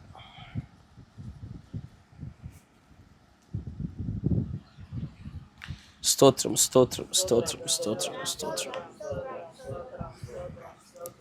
పరిశుద్ధుడా జీవాధిపతి రహస్యమైన తండ్రి ప్రభా, నువ్వు మాట్లాడే దేవుడవు ప్రభా. అవును తండ్రి ప్రభా, మేము తిరిగి పడిపోయినటువంటి వారమే తండ్రి. ఆయన తండ్రి ప్రభా, మరి నాయన దేవా నాయన మరి ఒక పర్యాయం తండ్రి ప్రభా, నీ కృప చేత నీ వాత్సల్య తండ్రి ప్రభా, మరి నాయన నీ తట్టు తిరుగుటకు తండ్రి ప్రభా, ఇదిగో తండ్రి ప్రభా నిజమైనటువంటి కలువరి వైపు చూచి తండ్రి మేము పశ్చాత్తాపడి ప్రభా, మరి నాయన మరలా తండ్రి ప్రభా నీ యుద్ధకు వచ్చి తండ్రి ప్రభా మిమ్మల్ని చేర్చుకొని తండ్రి ప్రభా మరియు మమ్మల్ని అంగీకరించే రీతిగా తండ్రి ప్రభా మాకు మరి యొక్క పర్యాయము నీ కృపనిచ్చినందుకు వందనాలు చెల్లిస్తున్నాము తండ్రి. అయ్యా, మా పాపములను, దోషములను, తప్పిదములను, అతిక్రమములన్నీ కూడా క్షమించమని ప్రార్థిస్తా ఉన్నామయ్యా. అయ్యా, పాపలమైన మమ్మల్ని మన్నించమని ప్రార్థిస్తా ఉన్నాము తండ్రి. నీ కలువరి గుండా తండ్రి ప్రభా, శిలువ గుండా వచ్చినటువంటి తండ్రి ప్రభా శక్తి గుండా తండ్రి ప్రభా, అయా తండ్రి ప్రభా మమ్మల్ని క్షమించమని ప్రార్థిస్తా ఉన్నాం. అయ్యా, మమ్మల్ని మన్నించవలసిందిగా ప్రార్థిస్తుంటున్నాం తండ్రి. నాయన, మేము ఏ విషయాల్లోనైతే తండ్రి ప్రభా ఇదిగో తిరిగి పడిపోయిన వారిగా ఉంటున్నాము తండ్రి, ఈ రాత్రికాల సమయంలో తండ్రి ప్రభా నిజమైనటువంటి పశ్చాత్తాపము కలిగి ప్రభా అయ్యా తండ్రి ప్రభా సరి చేసుకున్నటకు తండ్రి ప్రభా నీ యొక్క కృపని ఇవ్వమని ప్రార్థిస్తా ఉన్నాం. నీ శక్తిని ఇవ్వమని ప్రార్థిస్తా ఉంటున్నాము తండ్రి. మొదట తిరగవలసింది తండ్రి ప్రభా, పశ్చాత్తాపవలసింది మేమై ఉన్నాము తండ్రి. ప్రభు నీ కృపను బట్టి తండ్రి నీకు వందనాలు చెల్లిస్తుంటున్నాము తండ్రి ప్రభా. ఇదిగో తండ్రి ప్రభా, మరి నాయన ఇదిగో తండ్రి ప్రభా మమ్మల్ని అందరినీ కూడా మీరు అంగీకరించవలసిందిగా ప్రార్థిస్తాం. అయ్యా, నీ కృపని ఇవ్వవలసిందిగా ప్రార్థిస్తా ఉంటున్నాము తండ్రి. కాలము తండ్రి ప్రభా బహు కొంచెమై ఉంటుండగా, నీ రాకడ అతి సమీపమై ఉంటుండగా తండ్రి నాయన నిజమైనటువంటి తండ్రి ప్రభువా ఆత్మీయ ఆహారము చేత తండ్రి ప్రభువా మరి నాయన మమ్మల్ని అందరినీ తండ్రి ప్రభు మేలుకొల్పిన విధానం బట్టి నీకు స్తోత్రము చెల్లించున్నాం. కృపగల తండ్రి, దయగల రాజా నీకు వందనాలు, స్తోత్రం తండ్రి ప్రభా. ఈ విత్తబడినటువంటి వాక్యము తండ్రి ప్రభు అందరిలో ఫలింపచేయమని ప్రార్థిస్తా ఉన్నాం. అయ్యా తండ్రి ప్రభా, నీతో తండ్రి ప్రభా మేము అందరము కలిసి తండ్రి ప్రభా మరి నాయన ఇదిగో ఎంత బాటలో ఉండే భాగ్యమును విశ్వాసం అందరికి అనుగ్రహించవలసిందిగా ప్రార్థిస్తా ఉంటున్నాం. జ్ఞాపకం చేసుకోండి, అలాంటి భాగ్యమును, ధన్యతను, అలాంటి నీ కృపను దయచేయవలసిందిగా ప్రార్థిస్తాం. ఓ నాయన తండ్రి ప్రభా, ఇంత మంచి వాక్యమును తండ్రి ప్రభువా మరి నాయన వెదజల్లుటకు తండ్రి ప్రభువా ఈ అవకాశమును తండ్రి ప్రభా ఈ గృహం కూడా కల్పించినందుకు వందనాలు, స్తోత్రములు. మీకే స్తుతి, ఘనత, మహిమ, ప్రభావాలు చెల్లిస్తూ ఉంటున్నాం. వారిని ఆశీర్వదించమని, దీవించమని తండ్రి ప్రభువా నీ శరీరంలో మమ్మల్ని అందరినీ బలపరచమని ప్రార్థిస్తా ఉన్నాము తండ్రి. కృపయో కనికరము తండ్రి ప్రభు మా ఎడల ఉంచమని ప్రభు అయినటువంటి యేసుక్రీస్తు నామంలో ఈ వాక్యం మా అందరి పట్ల తండ్రి ప్రభు ఫలింపజేసి నీలో ఐక్యపరిచి తండ్రి నాయన ఆ ఎత్తపాటు విశ్వాసంలో తండ్రి ప్రభు మా అందరికి అనుగ్రహించి మహిమయో ఘనత ఈ ప్రభావాలు మీరు పొందుకోమని ప్రభు అయిన యేసుక్రీస్తు నామంలో ప్రార్థించుచున్నాము. ఆమేన్. మహాపరిశుద్ధుడా, సర్వశక్తి సంపన్నుడా, మా సహోదరుడు చేసిన ప్రార్థనతో మేమందరం ఏకీభవిస్తా ఉన్నాము. నీ ప్రియమైన ఈ ప్రజలు మేమందరము కూడా వెనక్కి జారి పడిపోయిన ప్రతి గడియలో మరలా మేము మీరు చెప్పిన విధానంలోనే వెనక్కి తిరిగి వచ్చేలాగున, అలాగే కట్టబడిలాగున, పరిత్యాగ పత్రిక వరకు మేము ఎన్నడూ కూడా వెళ్లకుండా ఉండలాగున నీ ఆత్మచేత మరొకసారి ప్రభువ పడిపోయినను తిరిగి నిలబడగలిగేటువంటి ఒక గొప్ప శక్తిని పొందుకొనొచ్చు. ఆ వెనక్కి జారి పడిపోయేటువంటి ఆ స్వభావాన్నే మీరు బాగు చేస్తారని, స్వస్థపరుస్తా మీరు మాట ఇవ్వగా ఆ మాటను ప్రభు మేము అబ్సల్యూట్గా మార్చుకొని దాన్ని జయించినటువంటి కృప కలిగిన వారికి మేము నివసించుటకు మమ్మల్ని అందరినీ మీరు జ్ఞాపకం చేసుకోండి నాయన. దయచేసి నాయన ఈ వాక్కులు వెదజల్లబడ్డానికి కూడా ఈ గృహాన్ని మీరు వాడుకున్నారు. ఈ కుటుంబాన్ని మీరు ఆశీర్వదించండి. ఈ కుటుంబంలో కూడా ప్రభా ఏ విధమైన లోటులు లేకుండా ఉండలాగిన ఆ రూతు గారి యొక్క ఆరోగ్య విషయంలో కూడా మీరు కృప చూపినందుకు మీకు వందనాలు. అంతేకాకుండా గృహస్థులను కూడా మీరు దీవించి ఆశీర్వదించండి ప్రభా. ఈ కుటుంబంలో ప్రభువైన యేసుక్రీస్తు నామములో శాంతి సమాధానములు కలుగునుగాక. సమాధాన కర్తలి కుటుంబంలో ఉందురుగాక. వీరు పిలిచిన పిలుపేమి, చేయబోచున్న ఆతిథ్యాలను బట్టి, సమస్తాన్ని బట్టి కూడా మీరు ఆశీర్వదించండి ప్రభు. ఈ మాటలు ప్రతి ఒక్కరి హృదయాల్లో నిజమైనటువంటి ఆ శిలువ వైపు చూస్తూ మరలా పూర్వపు ఉత్తేజం వలన ఎన్నడూ కూడా ప్రభు జారిపోకుండా ఉండేటువంటి ఆ స్థితిగతుల్లోనికి మమ్మల్ని అందరినీ కట్టమని ప్రార్థిస్తా ఉన్నాం. మిమ్మల్ని మేము అంగీకరిస్తూ, మీ చేత మేము అంగీకరించబడుతూ మాకు మీరు తండ్రిగా ఉండేటువంటి ఆ స్థితిగతుల్లోనికి మరొక్కసారి మలచమని ప్రార్థిస్తా ఉన్నాము. ఈ మాటలు అనేకులకు ప్రభువా ఆయన సాధారణంగా సరళంగా కనబడినప్పటికీ ఇది మా దినదినాల్లో మేము జారిపడిపోతున్నటువంటి స్థితిగతులను కాబట్టి వీటిని జయించుట కావాల్సిన శక్తిని పొందుకునే మార్గాన్ని అనుభవ రూపకంగా ప్రతి ఒక్కరు పొందుకునే భాగ్యం దయచేయండి ఆయన. కృపచూపమనియు నీ ప్రియమైన పిల్లలు తిరిగి చేయబోతున్నటువంటి ప్రయాణంలో కూడా తోడుగా ఉండమనియు, ఏ విధమైన ఇరుకులు ఇబ్బందులు నాయన సమస్యలు లేకుండా, ప్రమాదాలు జరగకుండా క్షేమంగా వారి గమ్యస్థానాలు చేర్చమని ప్రార్థిస్తా ఉన్నాము. జరగనే ఉన్న ప్రేమ విందులు కూడా తోడుగా ఉండమని, ఆ సమస్త ఆహార పదార్థాలను ప్రభుని యేసుక్రీస్తు నామములో పరిశుద్ధపరుస్తా ఉన్నాము. తయారు చేసిన వారినేమి, నాయన తోడ్పడిన వారినేమి, అవి ఎక్కడి నుంచో తీయబడి ఉన్నవో వారిని కూడా మీరు ఆశీర్వదించమని, అంతేకాకుండా ఈ మాటల వలన మాలో వచ్చే ఉద్యమంలో అయినా మరింతగా మీరు రేకెత్తించి, రేపటి దినం నుంచి ప్రభువా ఈ మాటల వల్ల కలిగే ఫలాలు మా జీవితంలో, నిజ జీవితంలో కనబడే భాగ్యం మాకు అనుగ్రహించమని ప్రభు అయిన యేసుక్రీస్తు నామములో ప్రార్థన చేయుచున్నాము. Amen. Praise the Lord. God bless you. దేవుడు మిమ్మల్ని అందరూ దీవించును గాక.